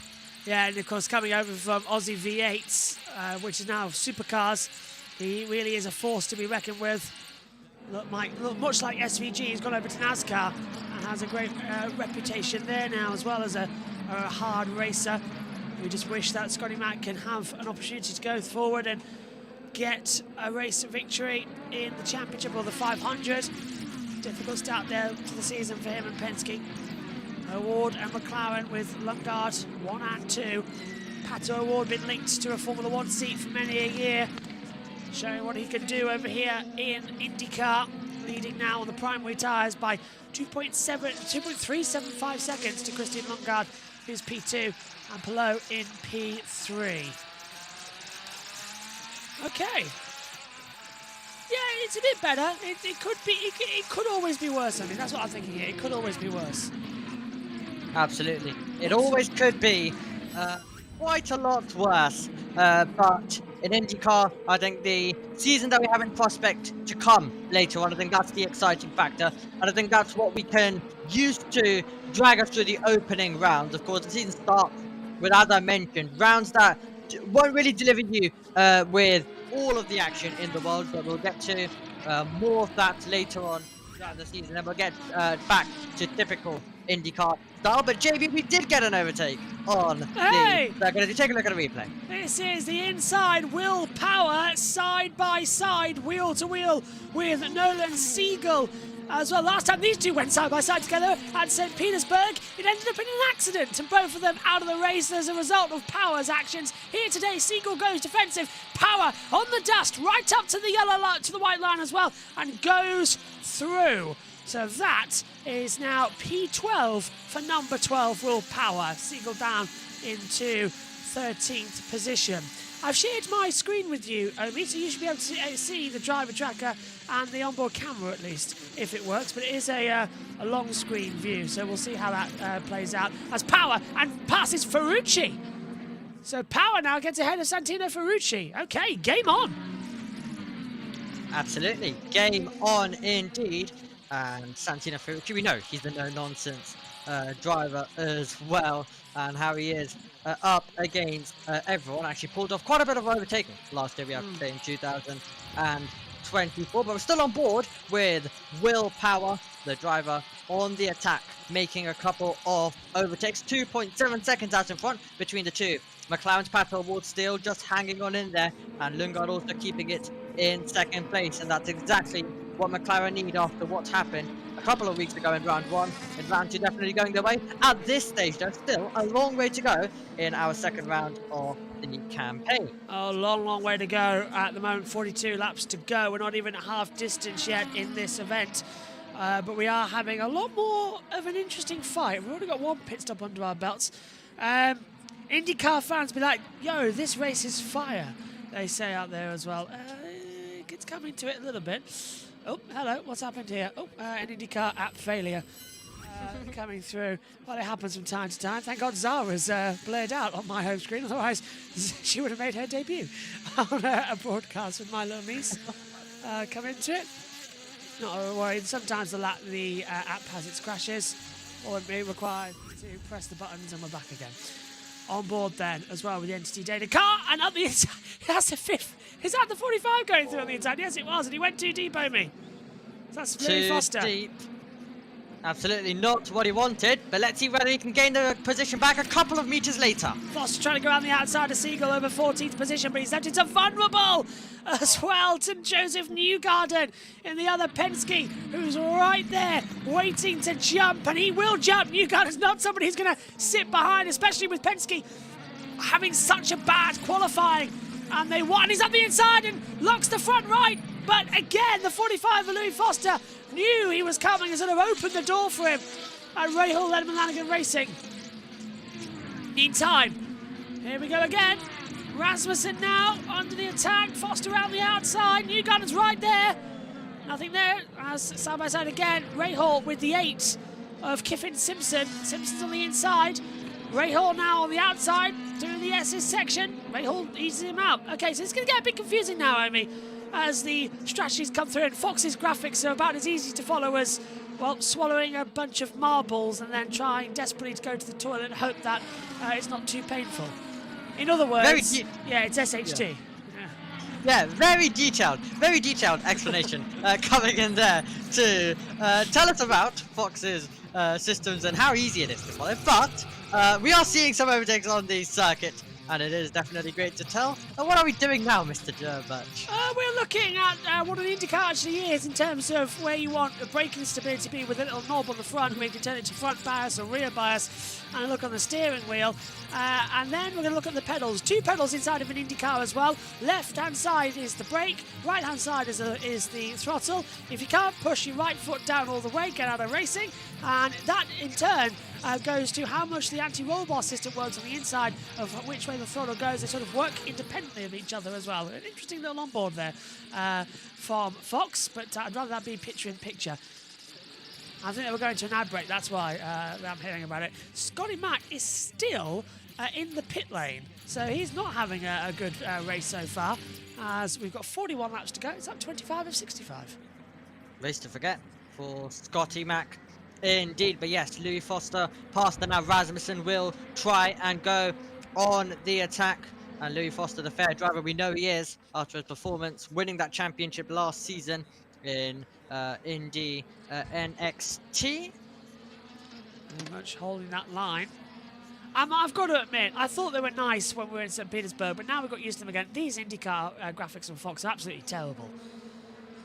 They highlight the top 5 massively. Everything else is then scrubbed off the screen. You can't tell who you're on board with half the time. There's been some improvements from last time, but it's still rubbish. They need to improve this massively. Why can't we just use the Fox panel? Or something different. And out to the pit lane, finally, comes Scotty Mack. 6 laps down, but he's going again as Dixon gets... Is that Dixon getting out of... Oh, where is that? That can't be Newgarden, so where is he on the board? Is that Siegel battling with Rasmussen again? Yes, it is. Same style of livery. Don't get too confused. We're watching from the helicopter camera at the moment as it swoops down upon us through the backstretch at the last corner and over the line. So, tricky race here at Thermal, but it's nice to see new races on the calendar here. As, oops, up the inside, Siegel got a bit surprised. Oh. And, yeah, there's the door banging between the two of them. Rasmussen's not going to let this one go, as we now cut to some reason Joseph Newgarden. When there's a battle from the helicopter camera, he's looking at it 2 cars up their head. And I think Siegel's just kept ahead of Rasmussen, but that was banged together, wasn't it, Amy? Very close, millimetre stuff between the two of them there. And yes, quickly continuing on the graphics, of course, I've done selected IndyCar races in the past as well. I usually do make an appearance a couple of times in a season. I do think that the NBC ones were a bit more easier to follow, for example, for someone like me, who definitely doesn't watch it week in, week out, but as I mentioned, occasionally does pop in to this broadcast. And when I did cover this championship for the last season on JB Motorsports, it was definitely a bit more easier to follow, I think. I think with this, I'm having to let you do a bit of the figuring out as well, kind of like what we do with F2, F3, but the other way around. Handing it one to the other now as well as we take a look. There's Scott Dixon. Finally, that is Scott Dixon this time with Graham Rahal directly behind him. The reason I got confused is that we noticed he got to 13th as well. Newgarden and Dixon are coming in now. Who has the camera for us on the board? Joseph Newgarden has a camera. If I can get to him quickly enough on said timing monitor. No, that's Connor Daly. Come on. Here we go. Joseph Newgarden on the telemetry data now, loading up the video. Let's see what he's got to say as he comes down pit road. Dixon's in behind him, and here it is again. So hopefully it'll load in a split second, the video, and we'll talk you through it. He's down now, 7,000 RPM. Here he is now. 3, 2, 1. Tyres off, both sides. New set of red tyres. Sticker reds then, and same for Dixon.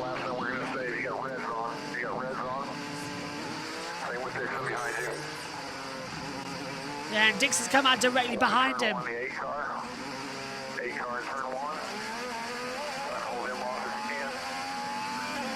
And it's properly go, go, go again. Oh, that was beautiful. That was beautiful between it as well. Really nicely done there as well, Omi. JT's going to be jealous when he gets back and realises he's missed all this. Yeah, absolutely. And also, all the viewers are going to learn who has an onboard camera by the end of today. I'm sure of that as well, with how much we'll be utilising that absolutely brilliant tool. And it's definitely a great thing to have, especially for this type of race where we don't have the most on-track stuff going on, but a lot of stuff happening in the pit lane with a lot of pit stops. But yeah, it'll be interesting to see with the undercut coming in for quite a few drivers, with how strong that will be and how that will work out. Now then, Seagull. Seagull dives down pit road. Here we go. So, he's on red. All clear down here. Clear down here. He's on reds. So Seagull truckles in. So here we are. 5, 4, 3, 2, 1. Comes to a stop. Brings up the RPM. Red tyres go on. It's an old set of reds. Go. Clear all the way up. Push hard on this outlap, just like last time. Push hard. Okay, so push hard on the outlap, just like last time. They know that Seagull needs to do it. We're getting into our second phase of pit stops now. That was a good response to the pit stop drama that we were expecting to see. I'm loving this. More of this, please. And I can't wait to when we get to Indianapolis qualifying day as well, where we get the telemetry. Prepare all the drivers side by side. This isn't going to be too hard to tell, is it? It's Scott Dixon versus Nolan Seagull in a very similar livery between the two of them, and it's Dixon who gets out ahead, and Seagull will drop down the order. Yeah, that's not confusing at all, INDYCAR. Come on, keep it between it. Oh, and in NASCAR, there's been a contact on pit road between Joey Logano and another car where they've gone backwards into the field. So they've spun around on pit road and they've gone backwards. So they're now facing the opposite way down pit road. Logano is now doing a 360 in the pit lane, and Michael McDowell's involved in that as well. So nobody hurt, but there was a 360 down pit road during a live action pit stop. So hopefully everyone's okay there. That's live on USRN and on JB Motorsports. As down the pit lane comes Will Power, and guess what? Will Power has the power. He's got a camera on board as well, pit road. He is now, should be in the window to be able to get it in on one more stop, and he can finish on a sticker set of softs if he wants. Power is back out. So good stop there from Power. They'll push him out at the end of it. Robert Schwartzman's down there as well. Oh. That's an issue from Sky. The telemetry truck's gone down. Wow. Again, this happened in St. Petersburg, and it's happened again. The TV compound has gone down here at Thermal. So we have absolutely no pictures to show you whatsoever.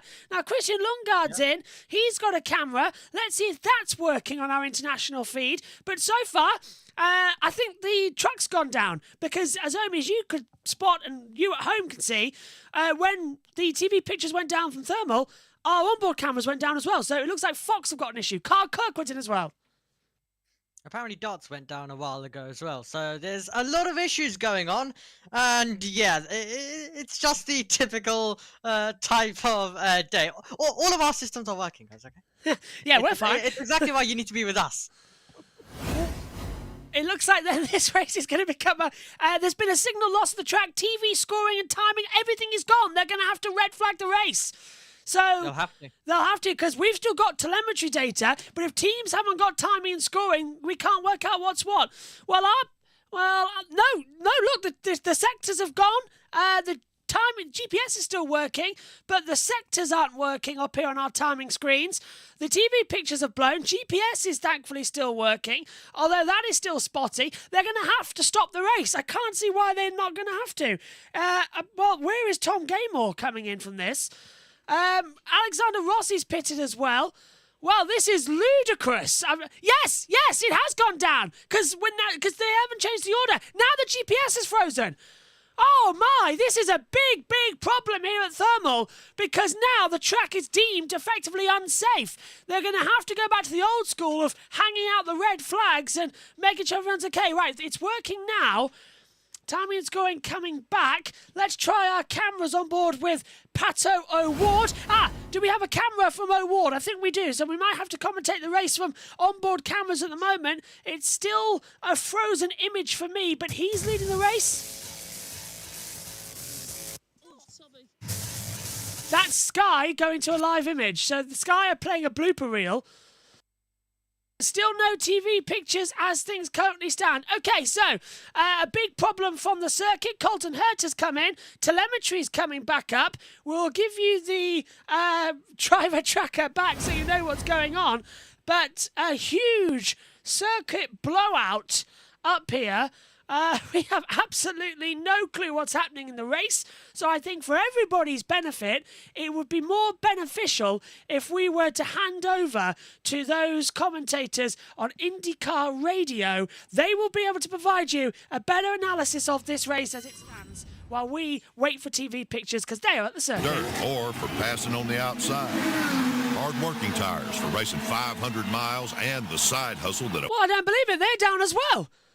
So there's been a whole loss of power at the circuit. I have never seen this before in INDYCAR. Apparently there's been a signal loss of the track. TV scoring, everything is all gone.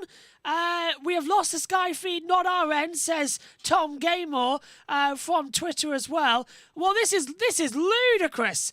I've never seen anything like it, Omi, as we will continue to close down. International feed fell asleep, people say. But yeah, right, there we go. We're now waiting, effectively, as we go through. Let's just check the radio. Starting line experience, qualifying zone, people going to get a real feel as to what the Indy 500 is like. Guess we'll first see. Okay, INDYCAR radio's gone down. They're now playing a backup feed. So we are the only broadcasters who currently have a clue what is going out there on the circuit. For the record, Pato O'Ward is leading. He's got a 10-second gap to Alex Palou. Alexander Rossi is third. Colton Hurt fourth. And Christian Longard in fifth. Omi, I guess it's been left up to us. We're in charge now. Yep, absolutely. We do what we want now as well. But yes, absolutely wild stuff. And it's just the INDYCAR way. Just the INDYCAR way as well. As Rinus Rieke now comes into the pit lane from 6th position as well, coming in now. So, yeah, absolutely. We're still bringing you all the updates that are going on at the circuit.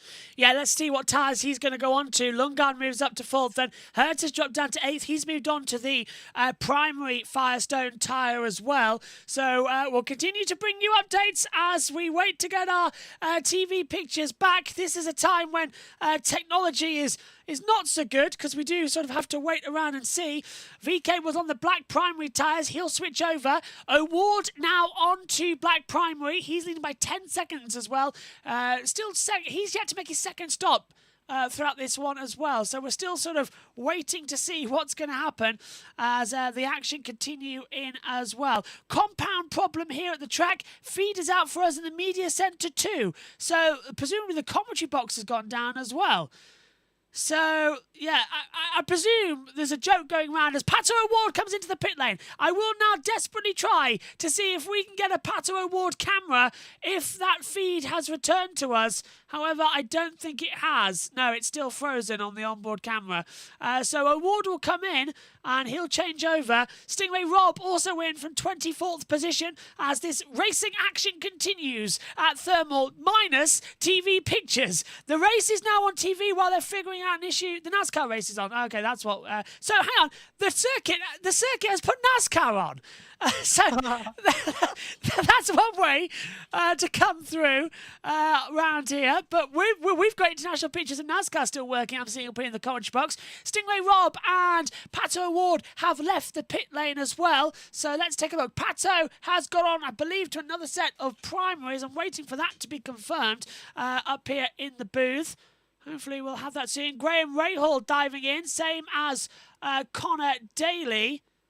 As, I'm just trying to get everything sorted. It's not the easiest situation up here in the comms box to fight with. Let's take a look. So, who do I need to check out? Rahal was on red tyres as well. So, Stingray Rob, he has now put on a set of red alternative tyres, whereas Pato O'Ward, who has rejoined this race, still in the lead, he's now on black primaries again. He's now got 3.7 seconds to Alex Palou in second possession as the racing continues here, minus TV feed, and our job becomes incredibly hard now commentating on a timing screen.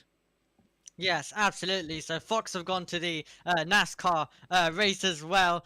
So yes, loads of people switching over to the NASCAR race. Sky, of course, just leaving adverts on as well as didn't cover that as well. But this is absolutely wild, and I think it's causing more drama than anything that we've had on the circuit. It's causing more intrigue. It's causing more viewership. It's going to cause more publicity. Omi, tweet our link out right now and hashtag Thermal IndyCar. Get our link out there as well. We will provide you with the information and the race updates. So everything is down. I cannot believe what we are witnessing. The commentary is down. The TV pictures are down. Everything's down. Basically, they've pulled it out the plug. Alex Palou takes the lead of the race. He's got ahead of Pato O'Ward. We've missed it on the circuit, but Alex Palou leads as Rossi comes into the pit lane. So Palou has taken the lead on lap 34 of 65, just past half distance here of round 2 of the season. And we have a new race leader for the first time. 3 lead changes, but first on track change, Alex Palou leads to Pato O'Ward in second. Game on, and now can Palou scamper away at the distance? Absolutely, I'm just going to get our tweet out as well, guiding everyone here to this. But yes, Alex Palou hitting the front of the field as Pato O'Ward loses the lead for the first time in this race when we've been running without the pit stops coming in. Absolutely wild scenes. Arlott also came in and Rossi also came in as well, as they now will both exit and continue on.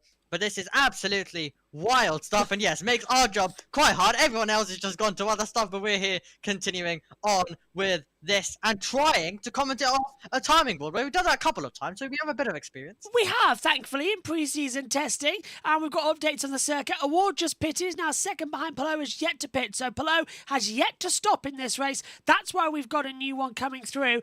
We are seriously diving between about several different screens. The whole Fox feed has gone down, we're being told as well. They switched to the NASCAR race out there, has gone from the big screens at the circuit as well, so there is absolutely nobody to come through. So I tell you what we really need to come into it, 110%.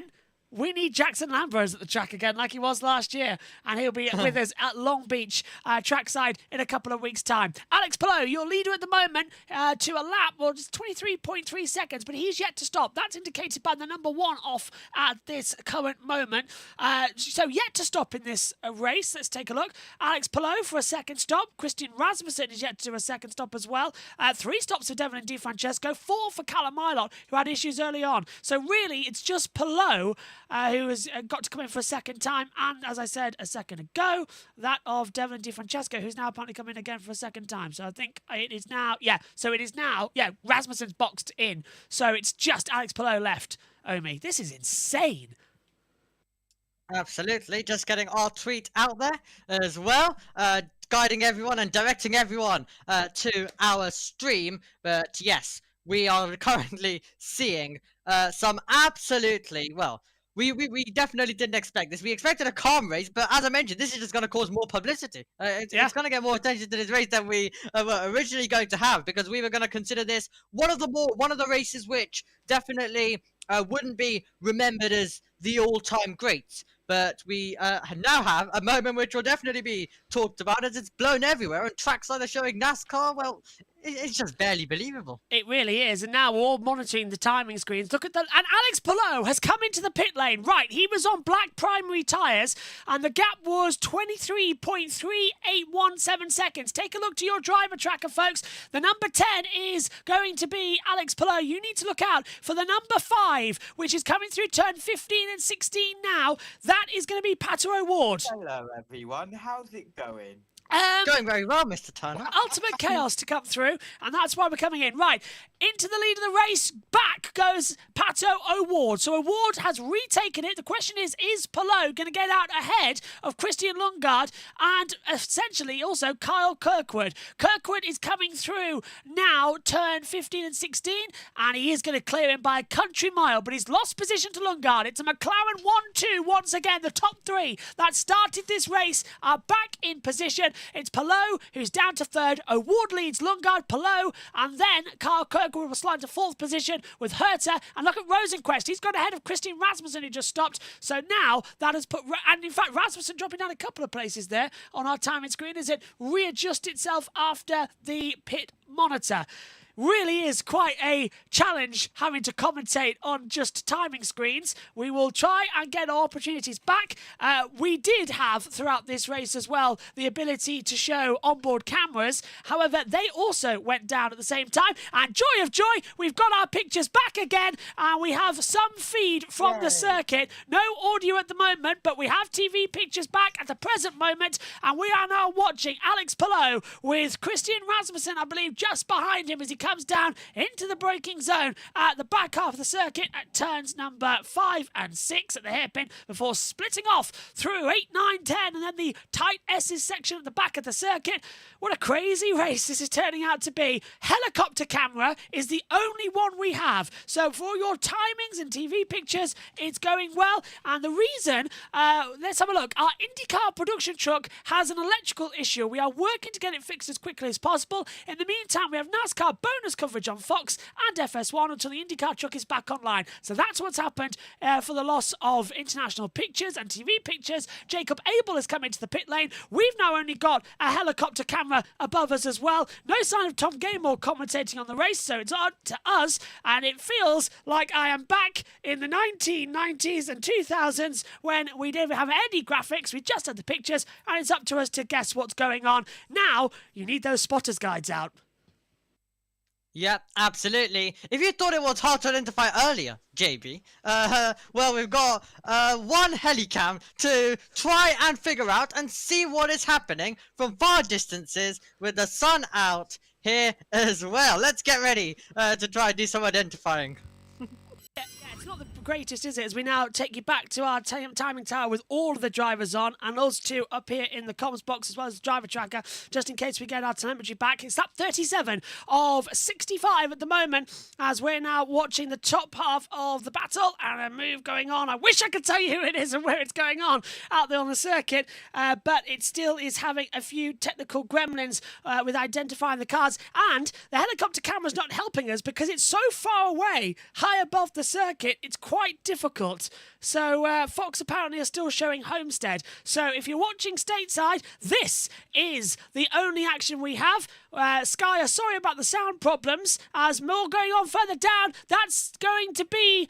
Well, that's Scott Dixon, that's Nolan Siegel, so this is the battle further down the field where they're going 2, 3 wide throughout the race. Trying to work out where this is going to be. So... The Scott Dixon's in 12th, so that's going to be Kiffin Simpson, Nolan Siegel, Graham Rahal, Christian Rasmussen, and just joining the back there is David Malukas as they're swapping and changing already. So that is going to be Simpson losing out to Nolan Siegel, and now they're coming back up for an attack. Add in as well Venus VK for Dale Coyne Racing in the front of this little battle as well. Unless our timing pictures have also gone down. No, they're still showing the correct order as far as I'm aware. So Jacob Abel came out of the pit lane earlier on. Apparently, says to Paradox, the Fox stream in America is down also still. Cam is saying, this is awesome, pleasure to have you. And yeah, let's just see where we can get to. With 28 laps of this race remaining, we might be in for a difficult afternoon, Omi. But at least we can still see something as more overtakes. That's for lap traffic. Absolutely, loads of battles going on. The first battle that we saw, by the way, Louis Foster was battling with Devlin DiFrancesco as well, as they were all going at it further back. But right now, though, it is still going to be as into the pit lane. We've seen Nolan Siegel come in, JB, right now, as well as he makes his pit stop. Yeah, I knew that was going to happen because he was far down the order. That makes it a 3-stop race for him. Here he is. So Nolan Siegel dives down pit road. Let's hope we stay with him for an international pit stop. No, we're not. So we're going to have to still focus the back half. Helicopter camera and the pilot as well. I hope they're getting paid extra. It's not a drone shot that we're having to have operational right now. So we thank you very much for that.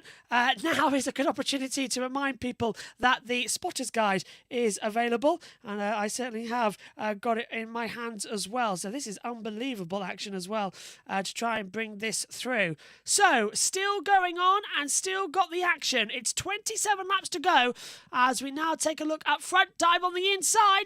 Is that hurt? It's quite, I can't quite tell from the angle that we're looking at here. And we've got our sound back.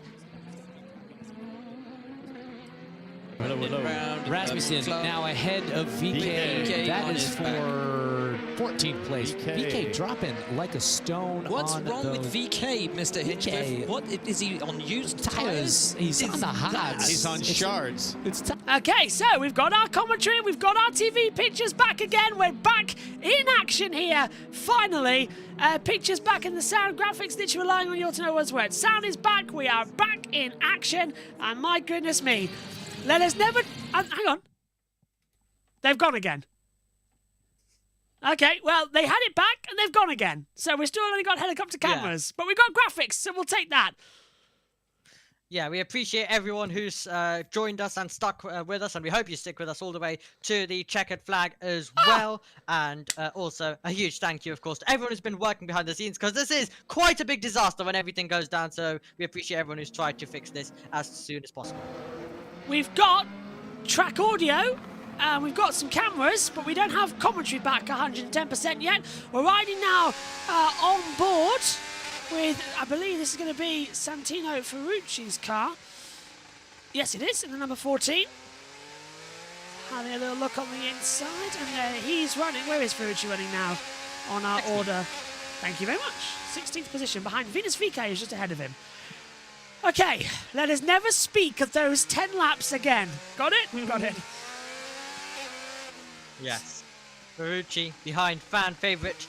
That is Venus VK, who finished 9th a couple of weeks ago in the opener. Oh, that's late. And right now Ferrucci's going to go for it. That's very nice of Ferrucci on the inside.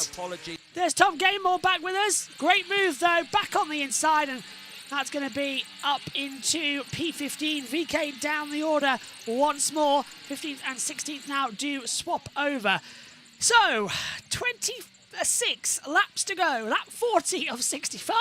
It has been a very dramatic couple of racing laps. We are back with you now in sound and vision, where we've got our action back. Still got a couple of cameras down, but it is lap 39 of 65. And I hope Tom Gamemore's getting paid extra as well for all this, mate.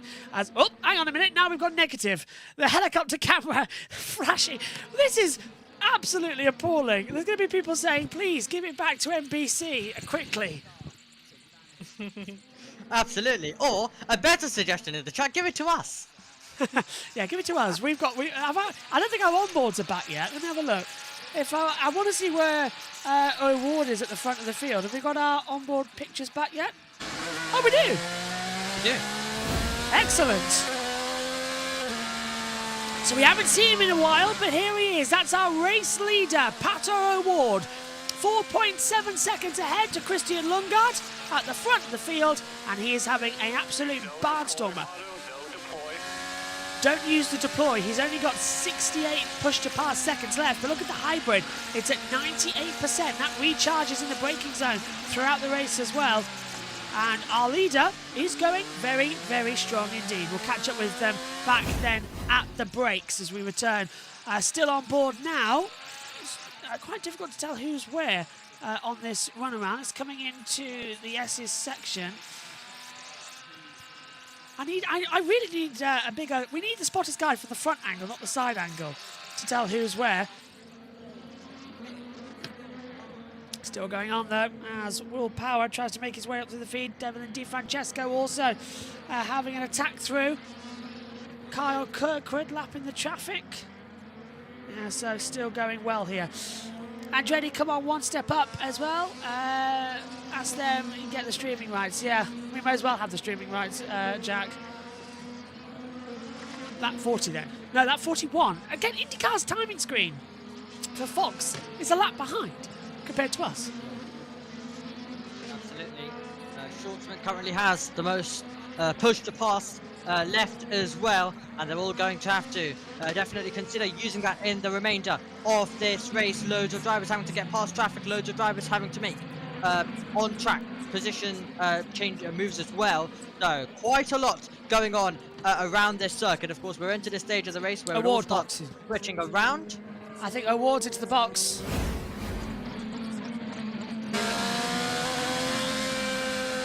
No, he's not. Okay. That was a timing screen issue that put Lundgaard ahead of Award for a second. I was like, what's going on there with the graphics? Because I thought, oh, is he boxed? No, he has not. We saw it on our onboard camera. We have to confirm it ourselves as we're still limited on angles. Jack Pico, hello, mate. Hope you didn't struggle too much during the issues. Did we miss anything big? Only thing you missed was Alex Palou boxing from the lead of the race. He's now dropped down into 3rd place, and McLaren still having the 1-2 at the front. That was all you missed, was that one single pit stop in what has been an uneventful race, bar the technological issue.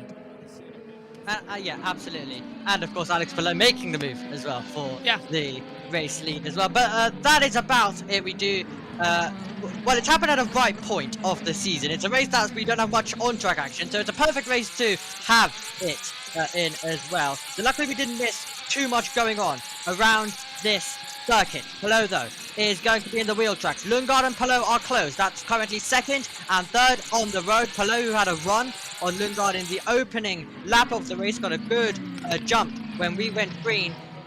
He's not been able to get close or go for a move ever since. Is that about to change in the next few laps as Palou closes in, hunts down Christian Lundgaard? Gap is 1.4 seconds as it stands. They're visibly closing on each other as we head down the back stretch as well in towards turns 9 and 10. This is the long sweeping left-hander, which is takes you uphill. It's a difficult part of the track to get right. There's Palou now after the S's section. Are we back in sync? I think we are. Are we? There's 8-9 now, yeah. TV picture still graphical errors for us. Top 3 on the black primary hard tyres. The softs alternatives for Kirkwood and Herta still. Okay, we ride on board once more with Herta. He is, well, he's closing in on Carl Kirkwood. Gap 1.5 seconds as well for the battle for 4th place. Just a reminder that Scott McLaughlin, who was out earlier on with a technological issue, he's now 7 laps down to Pato O'Ward, but only 5 laps to Callum Ilott. The Prema also running into trouble here today. And I will ask our F2, F3 expert, who has covered Prema, is Will Buxton correct? Is it Prema or is it Prema? Because I feel like as soon as he's gone over to America, Buxton's tried to Americanise it.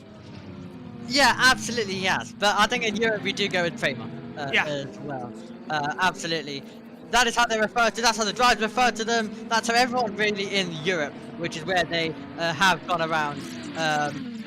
It is basically the way that they have said it, but maybe he's just adding the American accent to make it a little bit more better for the viewers there, or changing it a little bit for INDYCAR, but we are currently still keeping an eye. Palou, as you mentioned, JB, visibly getting closer all over the road, and this is going to be an important move. Let's see, he's getting closer and closer, and this is getting so tight now. So the move is going to be on. It's a hard circuit pass, so he'll need to try and remain close and get in the slipstream. 3/10 the gap, and he's on push to pass. Palou now on 84, whereas Lundgaard is on 56. Energy of hybrid as well, changing ever so slightly. So this is now a big push going forward. Palou needs these championship points. Can't let O'Ward catch up, even though they had a miserable season opener in St. Peter, the McLaren drivers. But Palou won it with superior fashion. Is he now going to set his charge off with 23 laps to go here? Lap 43 as things currently stand as well.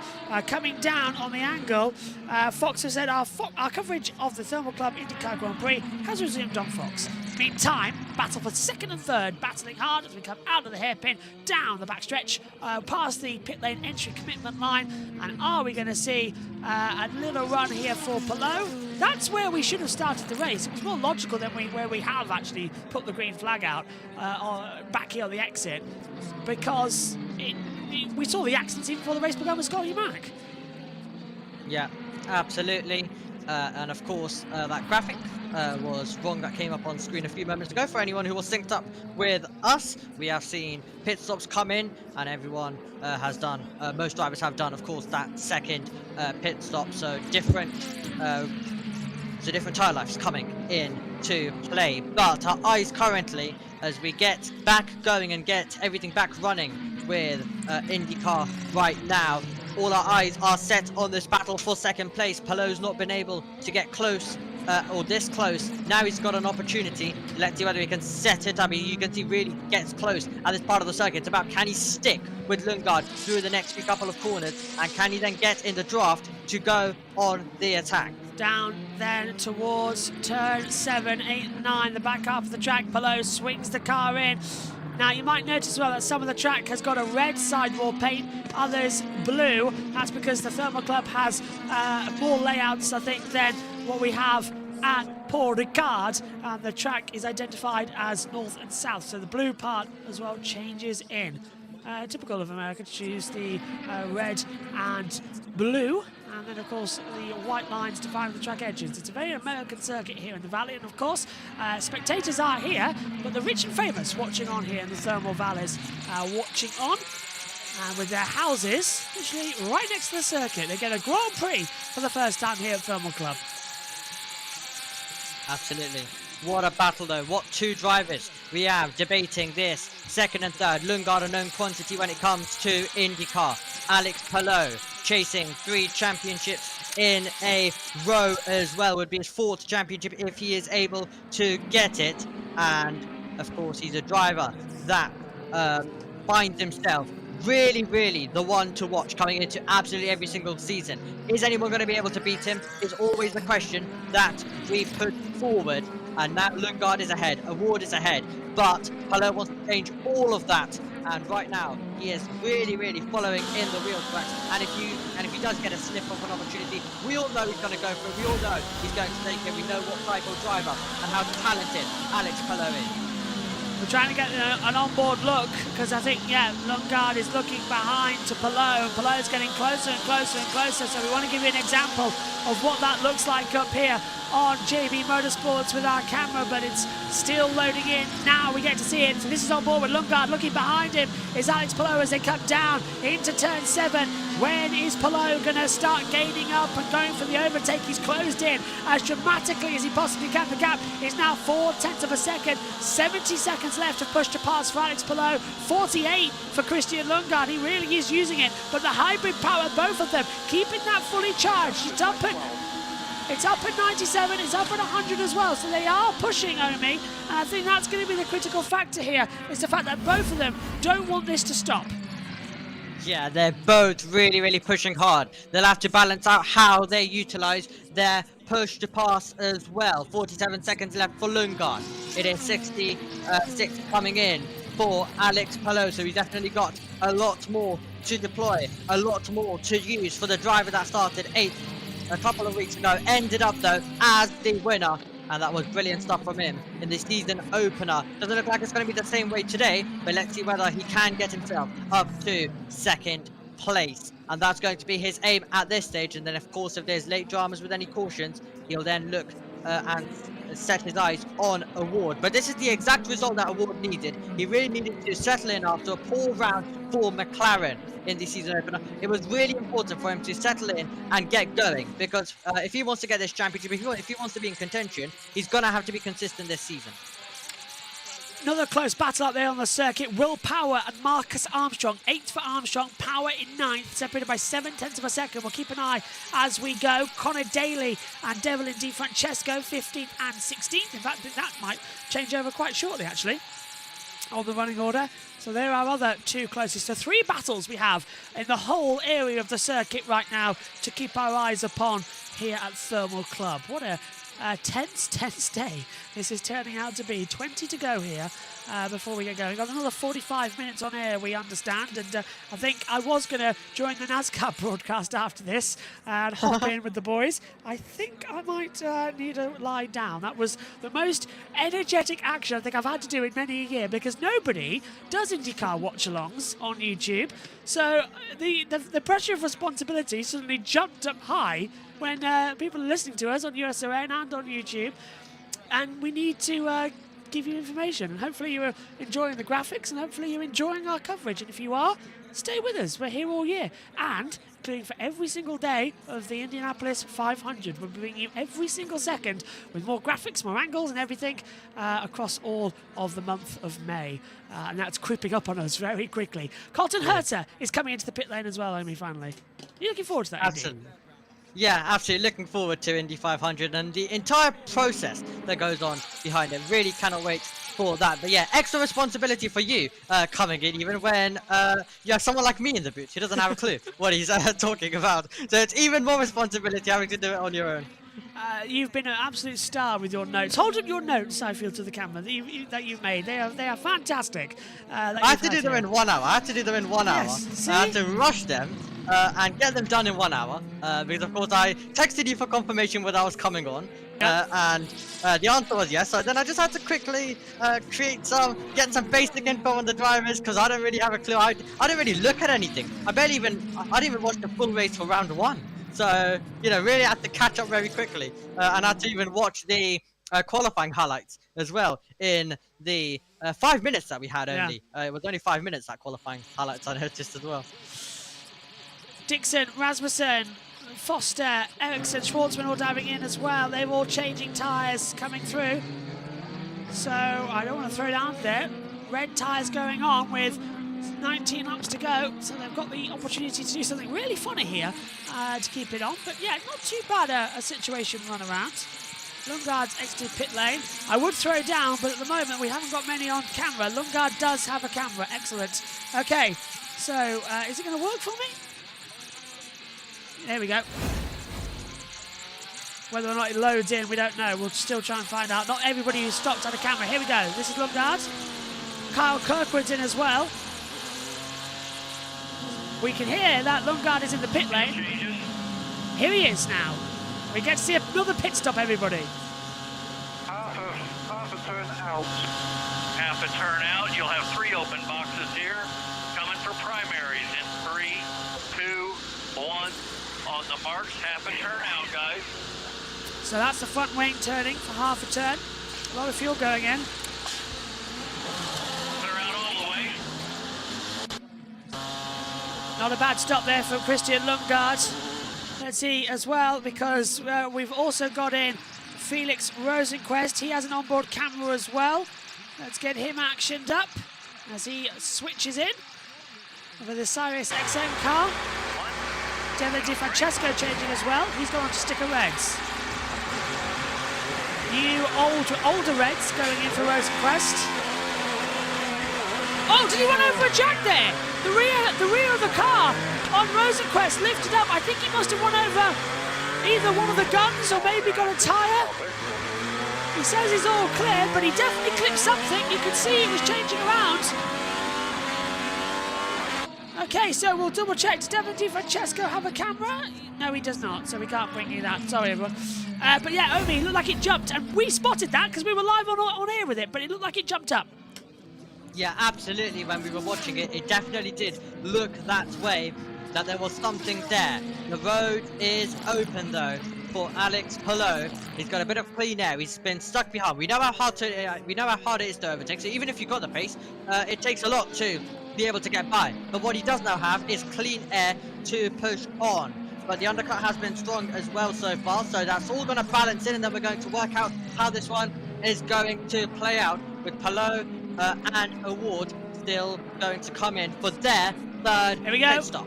Right, this is now Rosenquist. Yeah, he ran over it, yeah. He caught the front aero gun. The front gun. I knew I spotted something. It jumped up, but we were looking at a very small monitor. You at home probably saw it better. as we ride with him. That's put Graham Rahal up into 4th place now as our timing order corrects itself now. What a stunning couple of laps this is turning out to be. As we get the tyre confirmations now being whispered through to us. There's Alex Palou on the order as well. Go on, Amy. Rahal, of course, one of the more experienced drivers in this field. So he's a driver which you can always rely on season on season. And he's a driver who's just secretly got himself in there. Of course, we haven't put much attention on him today. He's just got himself up, though, into 4th position. So it's always nice when drivers do creep on as well to the top of the table.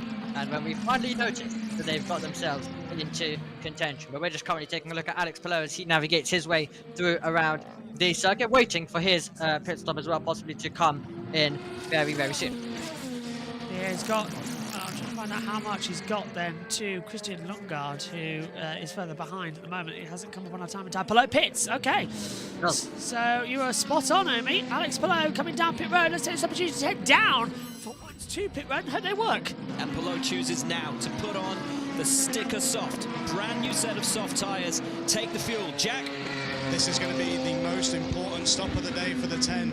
I thought his in-lap looked pretty strong. He's just about to pull in now, getting those brand new red, softer tyres on. He's going to have a huge push to the end. He's got about 11 seconds to try and catch up to Pato O'Ward. Let's see if he can do it. All right, so as Alex Palou goes out, remember, just a few laps ago, he was battling with Christian Lundgaard. The question is, how fast is Lundgaard? Well, here's Lundgaard now. He's at the exit, and he's going to put the power on. Lundgaard's jump Palou, but Palou's going to have a better speed exit down that back straight, and he's got more push to pass. So effectively, Omi, it's battle resumed between these two. Absolutely, it is going to be battle resumed. So we asked the question that you had Lundgaard with the undercut, and we know how powerful the undercut is. So we've already mentioned that, but Palou has such good pace. He had clean air. Both factors have reached the middle, and we find ourselves in the same order, and still with Alex Palou needing to go on the attack, needing to move up to 2nd place. And this is exactly what we wanted, Jamie, because we're going to get them battling on the circuit. Palou 1 second, he's going to have to take it on the racetrack. Absolutely, as in comes Santino Ferrucci for his pit stop here, as Pato O'Ward dives in as well.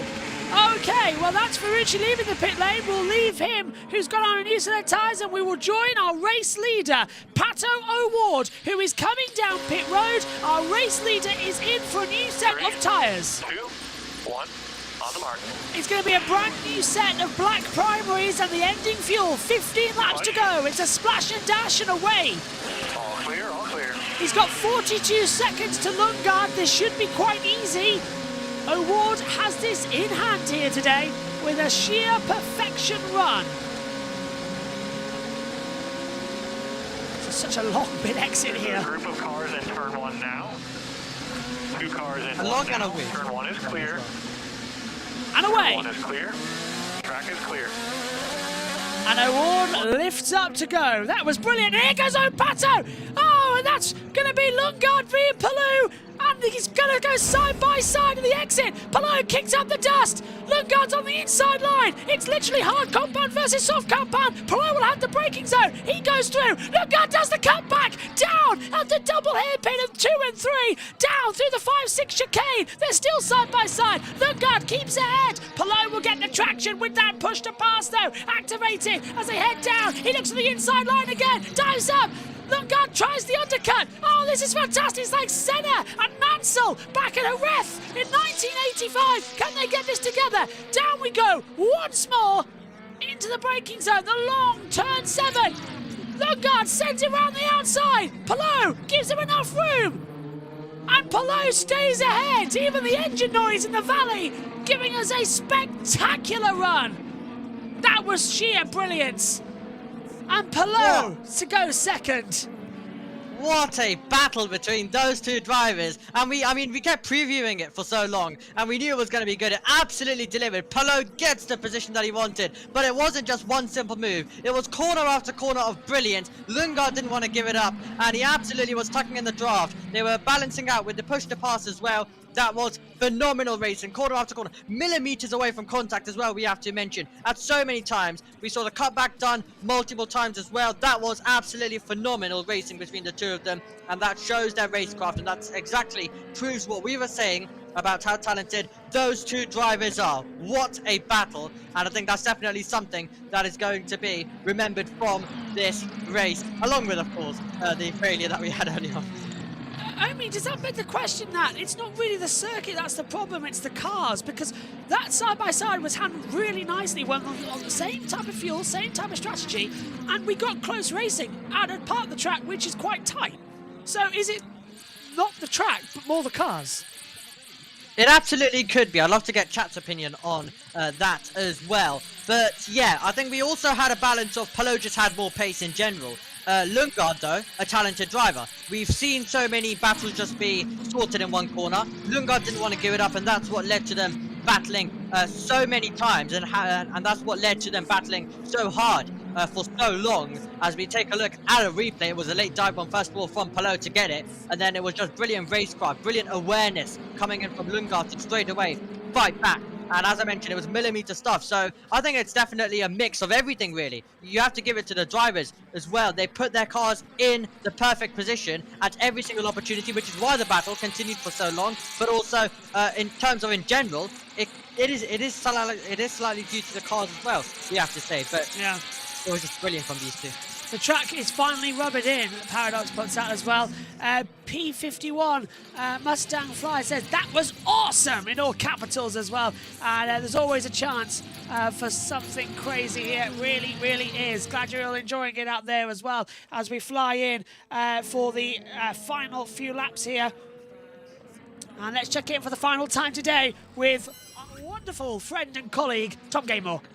Change a thing, because this is going to go down to the wire. 13 to go here at Thermal, and Alex Palou is charging now. He is charging down Pato O'Ward to become only the second driver since 2010 to win the first two races in a season. The last was Scott Dixon in 2020.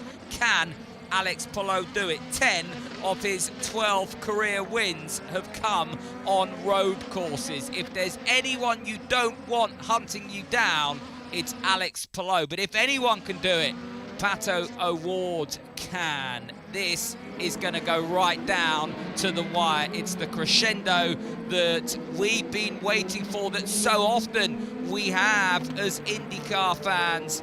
And to all of you that have stuck with the technical gremlins, that have been in touch on X and BlueSky at Tom Gaymore using the Sky IndyCar hashtag, thanks so much for your support, your excitement. And now we're going to get a real show, because that gap, just look at that timing screen as we see Pato O'Ward now right up behind those lapped cars. Those slower cars that need to be lapped cars, really, if you're Pato O'Ward, and already he's making his way through. And Pato O'Ward will breathe a sigh of relief if he can just clear the car ahead of him. Onto the start and finish straight. Don't forget, Alex Palou will have to do the same thing, and that is going to be the real challenge here. And Palou's caught them. This could be the race if Pato O'Ward can get two cars between himself and Alex Palou. You can see the yellow and red there of the DHL livery Chip Ganassi machine right in your picture. If Alex Palou can make his way through, it'll be nothing between him and the gearbox of the black and orange or papaya liveried machine of Pato O'Ward. 12 to go here at the Thermal Club. Thank you, Tom. Yeah, and it's closing in now, isn't it? Because finally, O'Ward's going to get ahead of the 45 of Louis Foster. But now, Palou's closed back in. 1.5 seconds the gap. And these two cars hopefully will jump out of the way. But this game is on for 12 to go. Thermal might actually give us an interesting finale.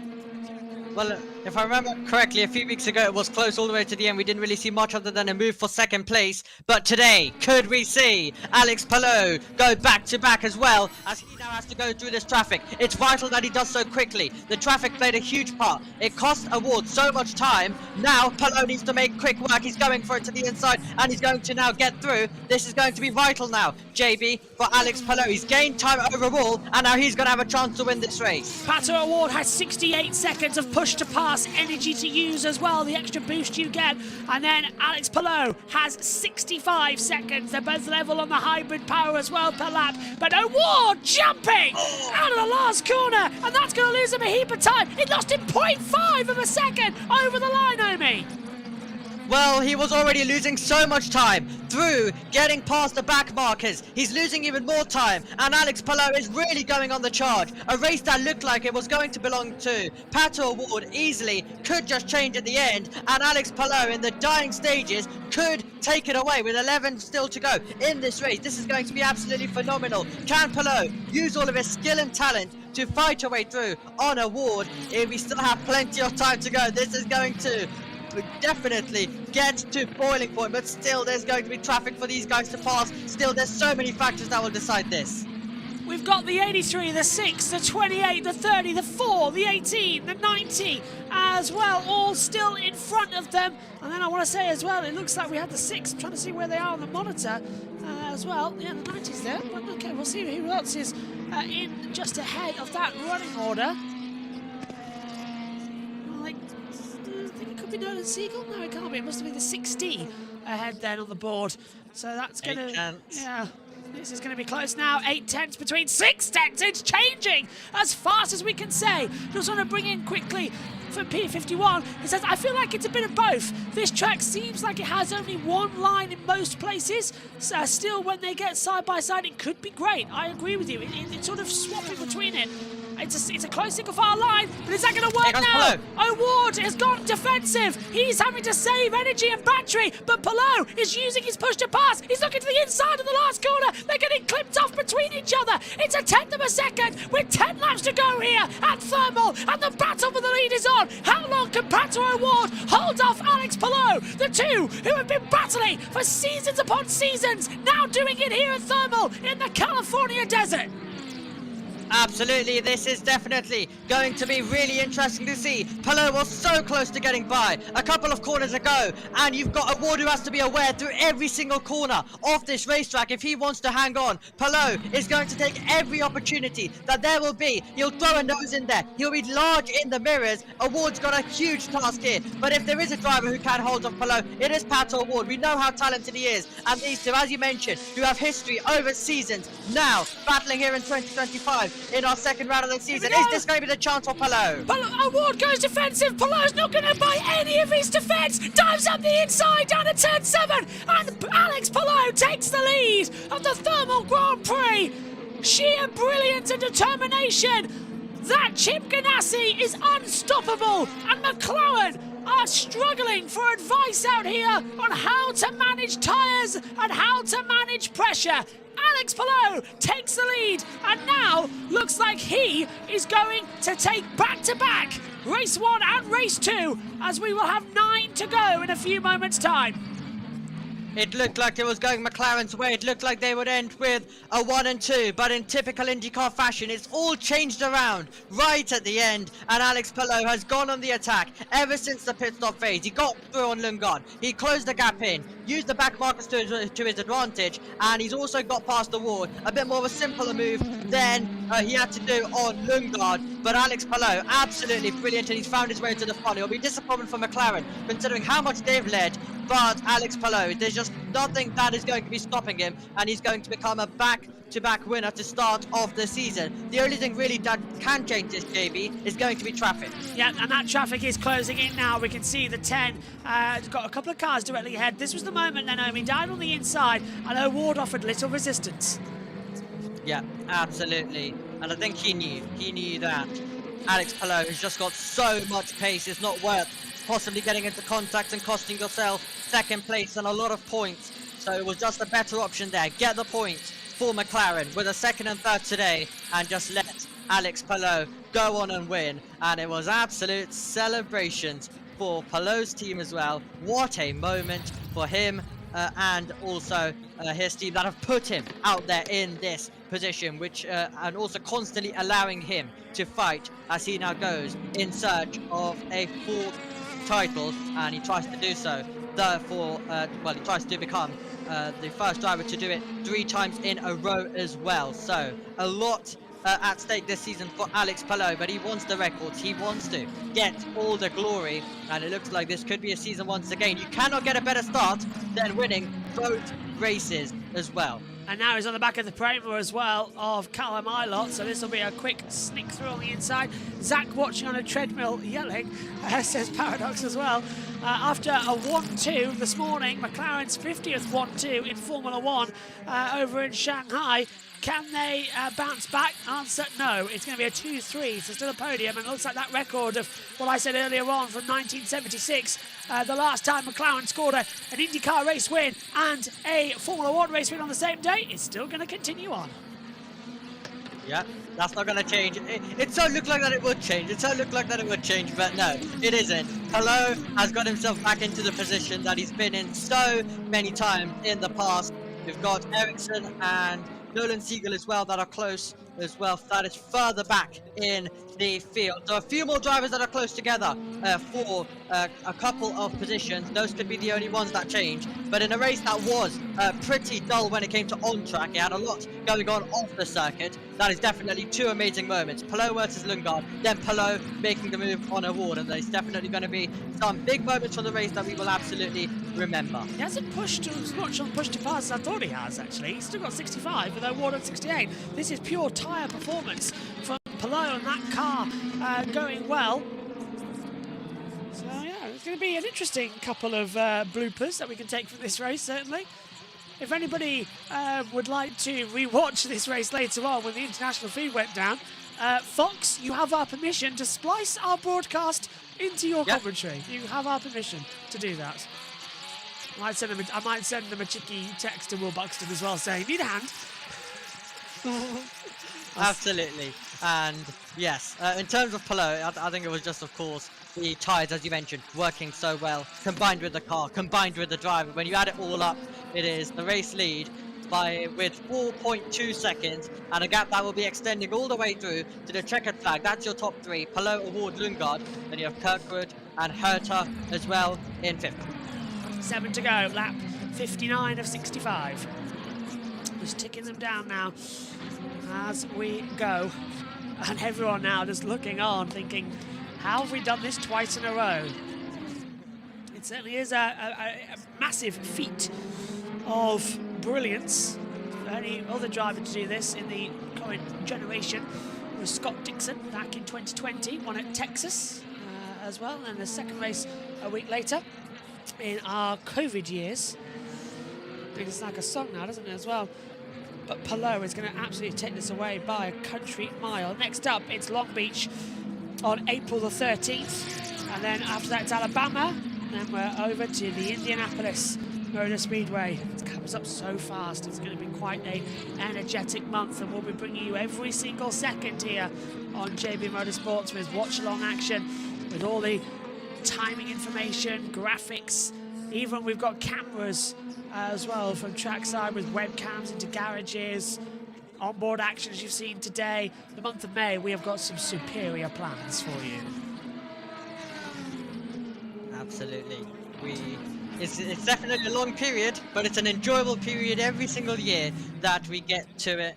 And of course, part of the Triple Crown, we combine it with Monaco, which we won't do for much longer, of course. We're going to enjoy it this year, and then it's all going to change around. Of course, we've got the Le Mans clashing with Canada as well, which is quite annoying. We've got a battle going on between Rossi and Power, by the way, as well. So those guys are very close together. And this is Power straight ahead. He's jumped into P7. Rossi's down into P8. So that is Will already using those sticker reds that he stopped on the last run to perfection. So good spot there as this strange and crazy, brilliant race, which I think has going to stick in our minds for, oh, so thermal can be interesting. I wonder if it's the cars that are the problem. That's what I'm taking away from it now as well. As we see Power move up ahead on the timing tower alongside us here. 6 to go. And Scotty Mack is in the pit lane. And I think this time it might be to retire. Yeah, absolutely. I'll of course remember that. I'll of course remember this race for those reasons, but of course all of the technical faults as well. Which I will be honest, we do like blaming the World Speed for loads of different things and all of their systems. Sometimes our systems go wrong, and we do like to say them. But actually, this time it was fully them, and we were the ones bringing you full coverage, and it was absolutely nothing to do with us. As this is how it happened, so right around the outside, Rossi had the inside down to turn 7, and Power just drove around the outside of him. That was brilliant from Power. Brilliant. Fantastic. And that's another driver showing his class and talent and skill as well. I don't know what that was for a replay of coming into it. Yeah, to be fair though, Omi, here's one thing. If my laptop didn't break last weekend in Australia, resulting in us having to order a brand new MacBook and go onto a contract and all that lot and get it sorted and have the ability to do what we did today, we would have got off here at the same time. So, brilliant, brilliant. I love how it all works out in the end, and I hope you've enjoyed it over there, listening to us on USRN and watching us on JB Motorsports and on Twitch and YouTube. Armstrong's got past Rossi as well. Oh, okay. So Rossi's really struggling out there. Armstrong moves up into P8, and Kirkwood and Rosenquist swapping over 5th and 6th as well. So that's Kirkwood moving up. After this, once we're done here, stay tuned and stay watching for the post-show. You'll be automatically redirected to the 3rd and final stage of the NASCAR Cup Series race at Homestead, Miami. I did the Xfinity race yesterday, and now Matthew Owens has got the big race today alongside Matt White and JT. Absolutely. That's going There on, is a lot of NASCAR races, of course, so you'll get to filter back in, and and of course you prioritise the Xfinity over the qualifying as well, which of course we thank INDYCAR Radio as per usual for talking you through that one. Kind of worked, didn't it, as well, actually? Because if I didn't do this race, it would have all gone wrong. Jake Sanson, what have you missed? That's all I'm going to say. He's was supposed to be with us this weekend, but he's had a bit of voice issues the last couple of weeks, so his return to JB Motorsports is taking a while, but he'll be with us shortly. It'll happen at some point. Well, he's absolutely part of our team as well, so he'll be back with us, providing commentary on some of our brilliant action across so many different series. Yeah, about 30 as well. What I like is that I don't have to do Porsche Super Cup anymore. Hey. So is that confirmed that it's fully going to be then? Yeah, you can have it. I'll stop in every now and then, but yeah, I will do the occasional one, I reckon. But you can take it. I think I can't. You're doing qualifying anyway. It may as well just become your series. You can be our Chris McCarthy. Absolutely, and then I'll fill in on F2 and F3, of course. And become Alex Jakes. Yeah, I'll absolutely fill in for you when you don't need to, as well. I'm going to look forward to this, actually. I've got a very busy couple of weeks ahead of us setting this new laptop up for streaming as well for the clashes, as me and Megan will now be sharing this commentary box and a new commentary box being set up. Go on. I'm looking forward to JT producing as well, and I have told him to also.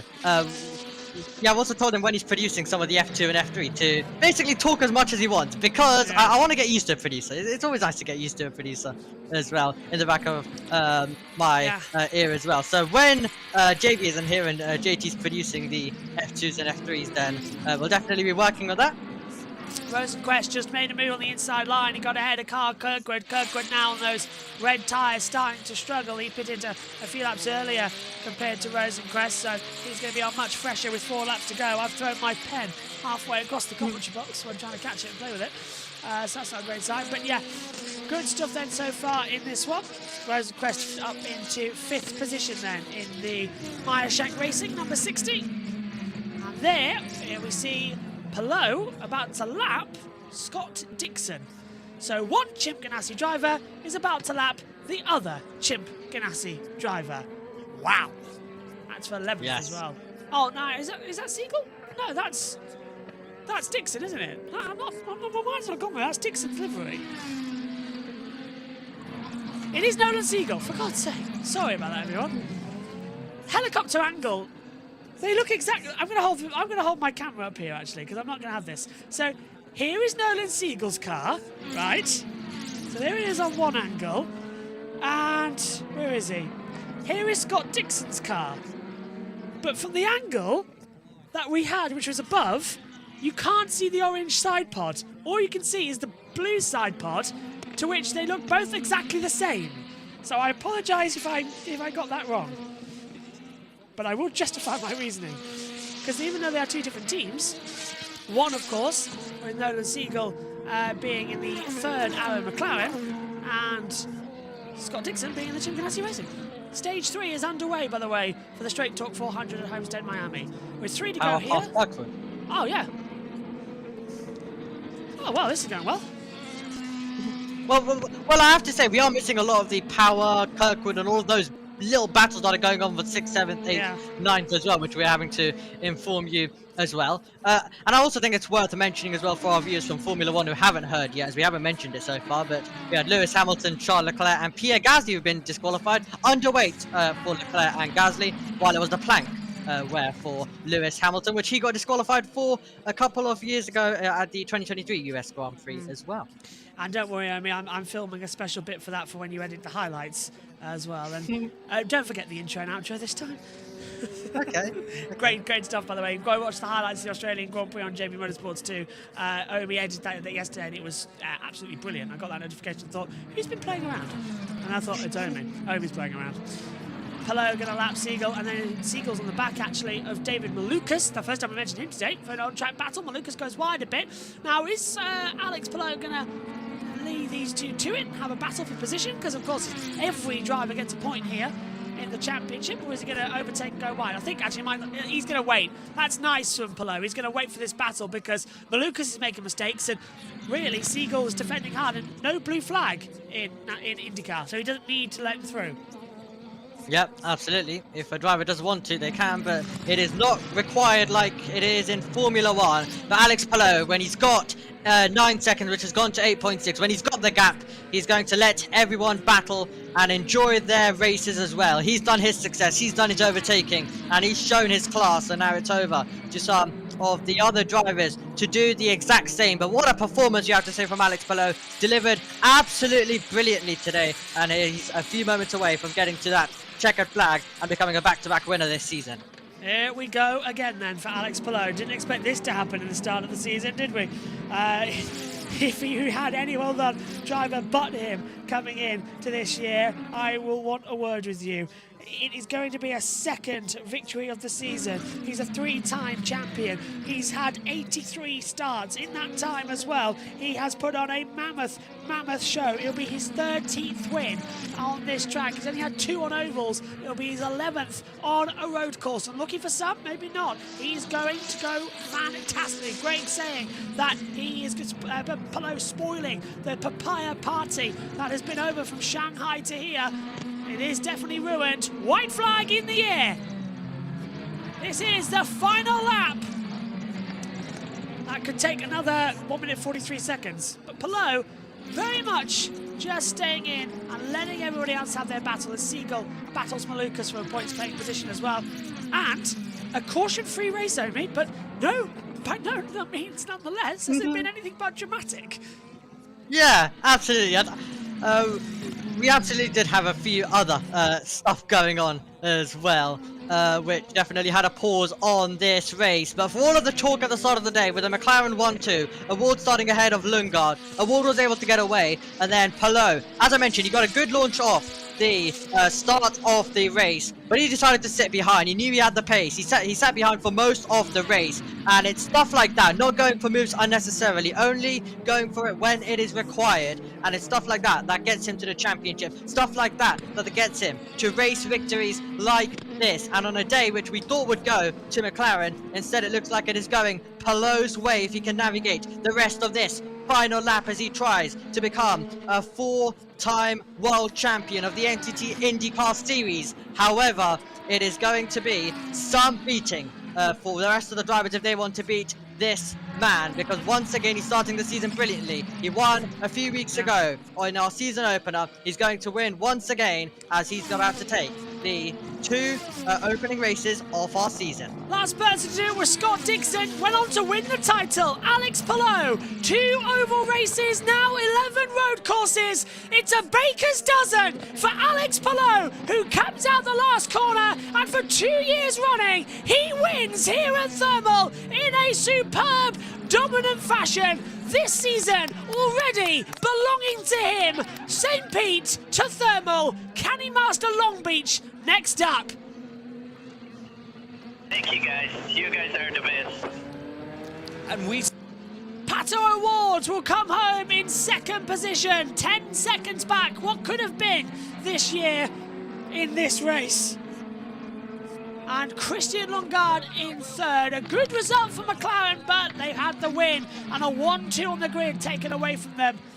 Palou fought hard and makes those moves stick as the field take the checkered flag to confirm the results. First season to win 2 races since Scott Dixon in 2020. 13th win, 33rd podium, 60th top 10 finish, 45th top 5th finish. And it really is, I think, the best one, Omi, for Alex Palou. Absolutely, it will definitely go in there, because as we mentioned, it looked like it was going McLaren's way. He had to pass on a circuit which we haven't seen much passing. On a circuit where we talked about how hard it was to pass, he went out there, made it look easy, was involved in tense battles which he came out on top. Even if it was for a moment sitting in behind, a couple of corners later he was able to get the move done. And I think Alex Palou, what an absolute brilliant driver he is. And he's once again shown his class, shown his talent, and he is on his way to the top step once more. Congratulations to him, and what a drive. And it's gonna take some beating, as I mentioned. The next few rounds will be interesting, but he has never won at an oval, so it could get interesting when we get to those. And of course, the first one of the year is the big one, the Indianapolis 500, which he's wanted to win for so many years. He had pole there last season and lost out. Is this year a fairy tale for him coming? Let's head over then to Fox and to INDYCAR as the drivers come into the lane. We'll prepare for the post-race ceremonies, and me and Omi can have, I think, a very well-deserved couple of minutes break. Head over to Fox now. He rates this driver. Just think of the drivers that have been in the 10 car. Think of the drivers that have raced for Chip Ganassi. He knows what he has. It's a gem. And then you look further back, Colton Herta, solid result there for Andretti Global. You got to think, if he hadn't had his problems in St. Pete on that final stop, he'd be right up there as well in the championship. So nice, consistent drive from the young Californian ahead of Felix Rosenquist, pulling off a phenomenal top 5. Tough finish for Rossi in the last few laps, but still, I think some motivation knowing they sit 9th in the points. Smaller team, punching above their weight right now. The Java House driver, Alexander Rossi, doing a great job with his new organization. And this group's only going to get better. They're only going to grow, you know, as they learn how each other works. The language they speak, only their 2nd race together. The race winner, though, Alex Palou, look at him celebrating with his boys already, driving alongside them, punching the air. That's great to see. He is such a key, integral part of this team. He loves them, and they love him. It's 2 from 2 for Alex Palou for the DHL Honda. The number 10 brings it in. Chip Ganassi loves himself a winner, and in Alex Palou, he has one of the very finest that has ever driven for his team. Chevrolet, 12, 14 seconds ahead of you. 2 Chevrolets, by the way, and say, hey, we'll work off, we're going to win, we'll see him get out of the car. Gosh, they sure did. It's been a brilliant race no for him. Whatsoever. So and let's hope it's going to be a classic to come into it. Colton Herta, quite frankly, is going to be Chip Ganassi watching on, congratulating him out there. Another great race. Plus 15 on the day after a disastrous start. Alex Palou wins the Thermal Club. And the cheers go out all around. 2 different points. I'm not even at 3 points. Let's go down for the interview. 2 different things, but you know, it's going to move him up in that point. Into the embrace of his team.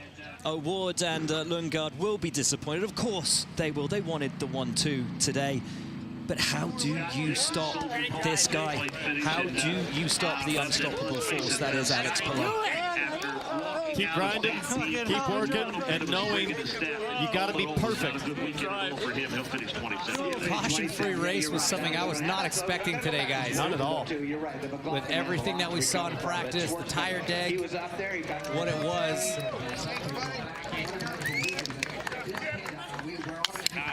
I want to see how tired he looks after that race, because I remember in St. Pete he looked like he'd barely broken a sweat. He looks pretty energetic right now. I'm not worried about his fitness. Okay. Jack is down there with our race winner, Alex Palou. What a drive from him today. The Jack Huff. Alex Palou, you have started this season perfect. Back-to-back wins. I love seeing this embrace. Just tell me this relationship with you and your team. It's just so amazing to see. Just tell everybody about it. Thank you all. Thank you all the fans. And I heard that there was some issues with the broadcast, so sorry to all the fans and thank you for sticking with us. But what an amazing weekend. Honestly, we had a really fast car since practice. Thank you, boss. And they executed very well. Everybody at Chip Ganassi Racing, the tank car executed perfectly.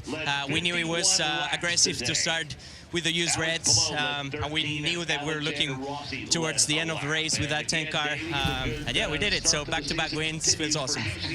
What do you know about these Firestone tires that seemingly no one else does? You do things on strategy that other people just can't. Can you share even a little bit how you manage to do it week in, week out?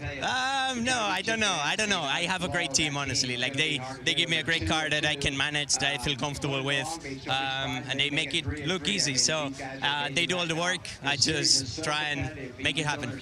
You're not even sweating, but congratulations to you and your team. Thank you. Thank you. Talk about spare capacity, Townsend. Yeah, so is he like watching the show as he's making his moves? Checking Twitter. Wouldn't surprise me. Got a phone just mounted on the bulkhead of the IndyCar there, and just we lost the feed for a little bit. Oh, what a guy, what a drive. Here is your Advanced Auto Parts checkered flag moment. Alex Palou takes the checkered flag. Absolutely sensational drive. A brilliant day for the reigning champion. What a drive. What a driver. Incredible stuff for Ganassi, for Alex Palou. What a start to the season. Let's check in with Tom Gaymore post-race. Tom? Palou doing outrageous things in an IndyCar yet again. He is just extremely good in those clinical moments, and he had the strategy to match. Talking of strategy, just looking at the Firestone tyre selection marker, Palou started on those used, went new blacks, new reds.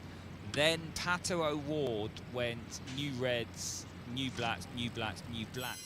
The only other driver to run the 3 sets of blacks like Pato O'Ward was Stingray Rob down in 23rd. Everyone else pretty much either went red, red, red or black, black, red, red, split it, indicating it was a red race, not a black race. But the 2 McLarens finished on the black tyres when everyone else down to 12th place finished on the red tyre. So a few question marks there around that strategy. Maybe it wasn't a black race. Maybe Pato O'Ward didn't have a set of used reds that they felt could do the job. Lots to be talked about, I'm sure, and dissected. That is so often the way before we get ready and go to the next one. The next one, of course, is the Acura Grand Prix of Long Beach, and that comes up on the 13th of April.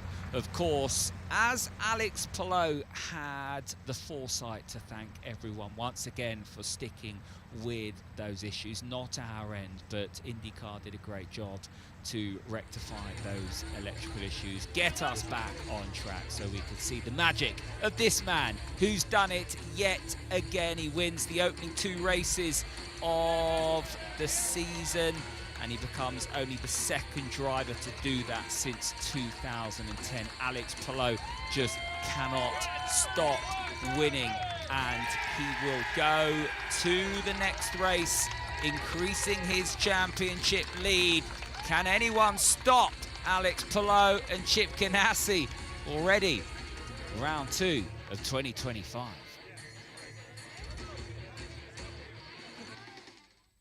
Let's head back to Fox. Welcome back to Thermal Club, where Alex Palou has made it back-to-back wins, but he had to work for it, and he had to pull out the move for the win on the guy who had led almost every lap up to that point. Pato O'Ward led from pole. He led brilliantly, but ultimately, it wasn't his day. He's standing by, Kevin. And it turned down. The softer tire in the last stint was the difference. So how do you reconcile that? You lead 51 of 65 laps, and Alex Palou wins again. Yeah, we took a gamble. It didn't work out for us. We had used our new reds in the start because we didn't really quite know what the deck was going to be like, the deck profile. The blacks really kind of, took a turn in the negative towards the end of the race, and that was it. We didn't really stand a fighting chance. But thanks for all the fans for hanging in there with us. I know broadcast kind of went off for quite some time, so thanks to you guys for tuning in, and hopefully it was somewhat of an entertainment. But Long Beach is what's coming up, and hopefully we can have a repeat weekend. Maybe one go one better. Yeah, big picture, what do you take from this weekend? You did what you needed to do to get 11th at St. Petersburg. Now you're on the podium. Do you feel like, all right, we're in championship form now? Yeah, I mean, we have fought for the championship every single year, and that's where I expect to be. The weekends like this is where every point does count. Every win counts for so much more, and when you just miss it by that, you definitely feel like you've left some points on the table where we would have gone again tomorrow. We maybe would have done something different, but I'm happy with the points day, and we're gonna keep pushing. It's a long season ahead, and the ovals are a different beast as well, so we need to be strong everywhere. Second for Pato O'Ward. Jack, there were a lot of papaya podiums today. Yeah, with Pato's teammate Christian Lundgaard, it's only your second race with a brand new team. It's your first podium. You've got to be happy, even though I know you're here for a little bit more this weekend. Yeah, of course. I think the number 7 Velo, Aero McLaren Chevrolet, has done a very good job. The entire team's done a very good job all weekend. We just didn't have it there. I mean, we gave it a shot. We came up short, but having 2 cars on the podium, I think, is as well of a day as we could have wished for coming into Thermal. But just it's tough seeing this guy beat us all every single event. We got to find a way to stop him, but got to thank the fans too for sticking in there. It's a long race. It's tough, and I'm a European, so I know how the time zone difference is. So I'm sure a lot of those Europeans have been up quite late tonight. Congratulations, Christian. The disappointment is palpable between those two guys. Christian more so than Pato. I think Christian really saw this weekend when he top practice as an opportunity to start to really enforce his position at the top of that team. Yeah, well, he finished several seconds behind his teammate, and I think that's what he hopes. Christian Lundgaard, he wants to be a championship contender. He wants to be a multi-race winner in IndyCar, and when your teammate's Pato O'Ward, that's your yardstick that you measure against, and he still has some work to do, but I thought overall a very strong day. Also for Colton Herta, again, just consolidating tough situation and gathering as many points as he can. Colton Herta moves up to 8th in the championship.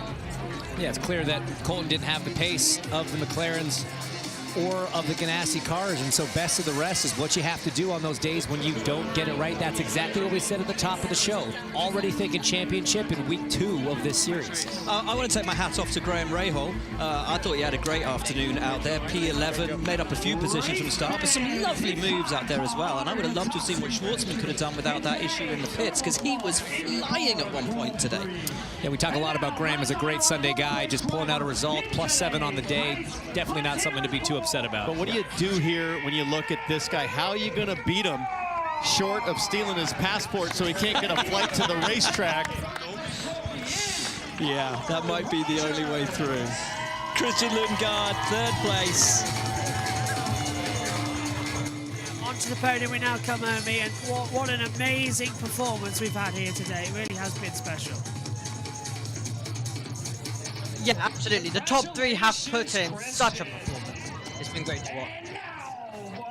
Second place for Pato O'Ward then, as he comes through.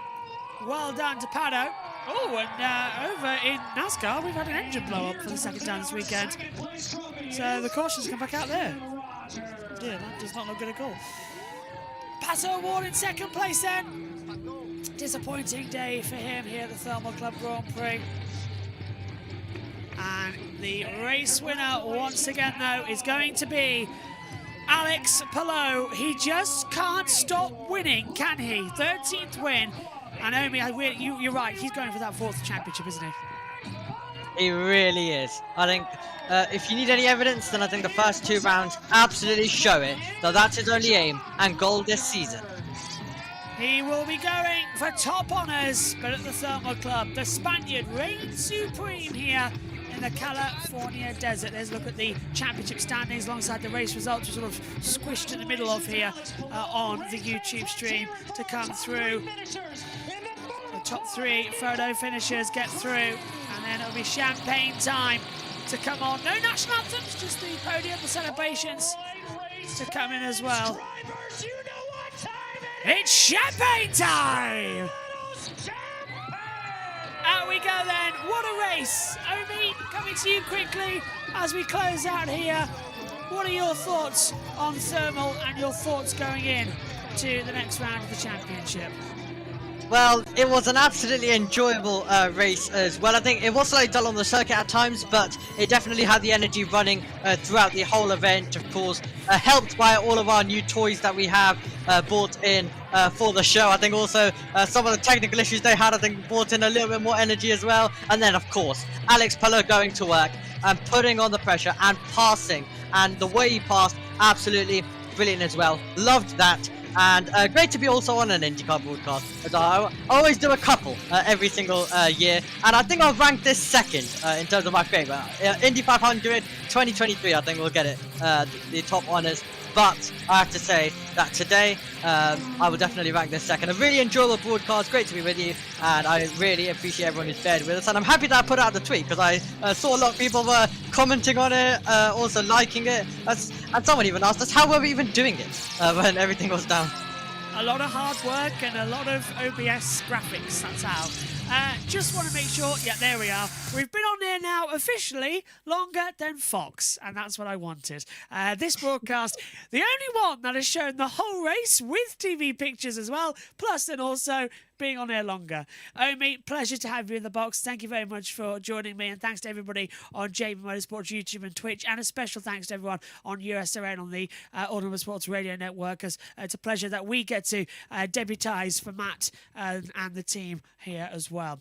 So, next up, it's Long Beach in 2 weeks' time. Join us here for all of the action from us all. Well, Thermal, you are a bizarre racetrack, but you do give us some good times. We'll see you soon. Bye-bye.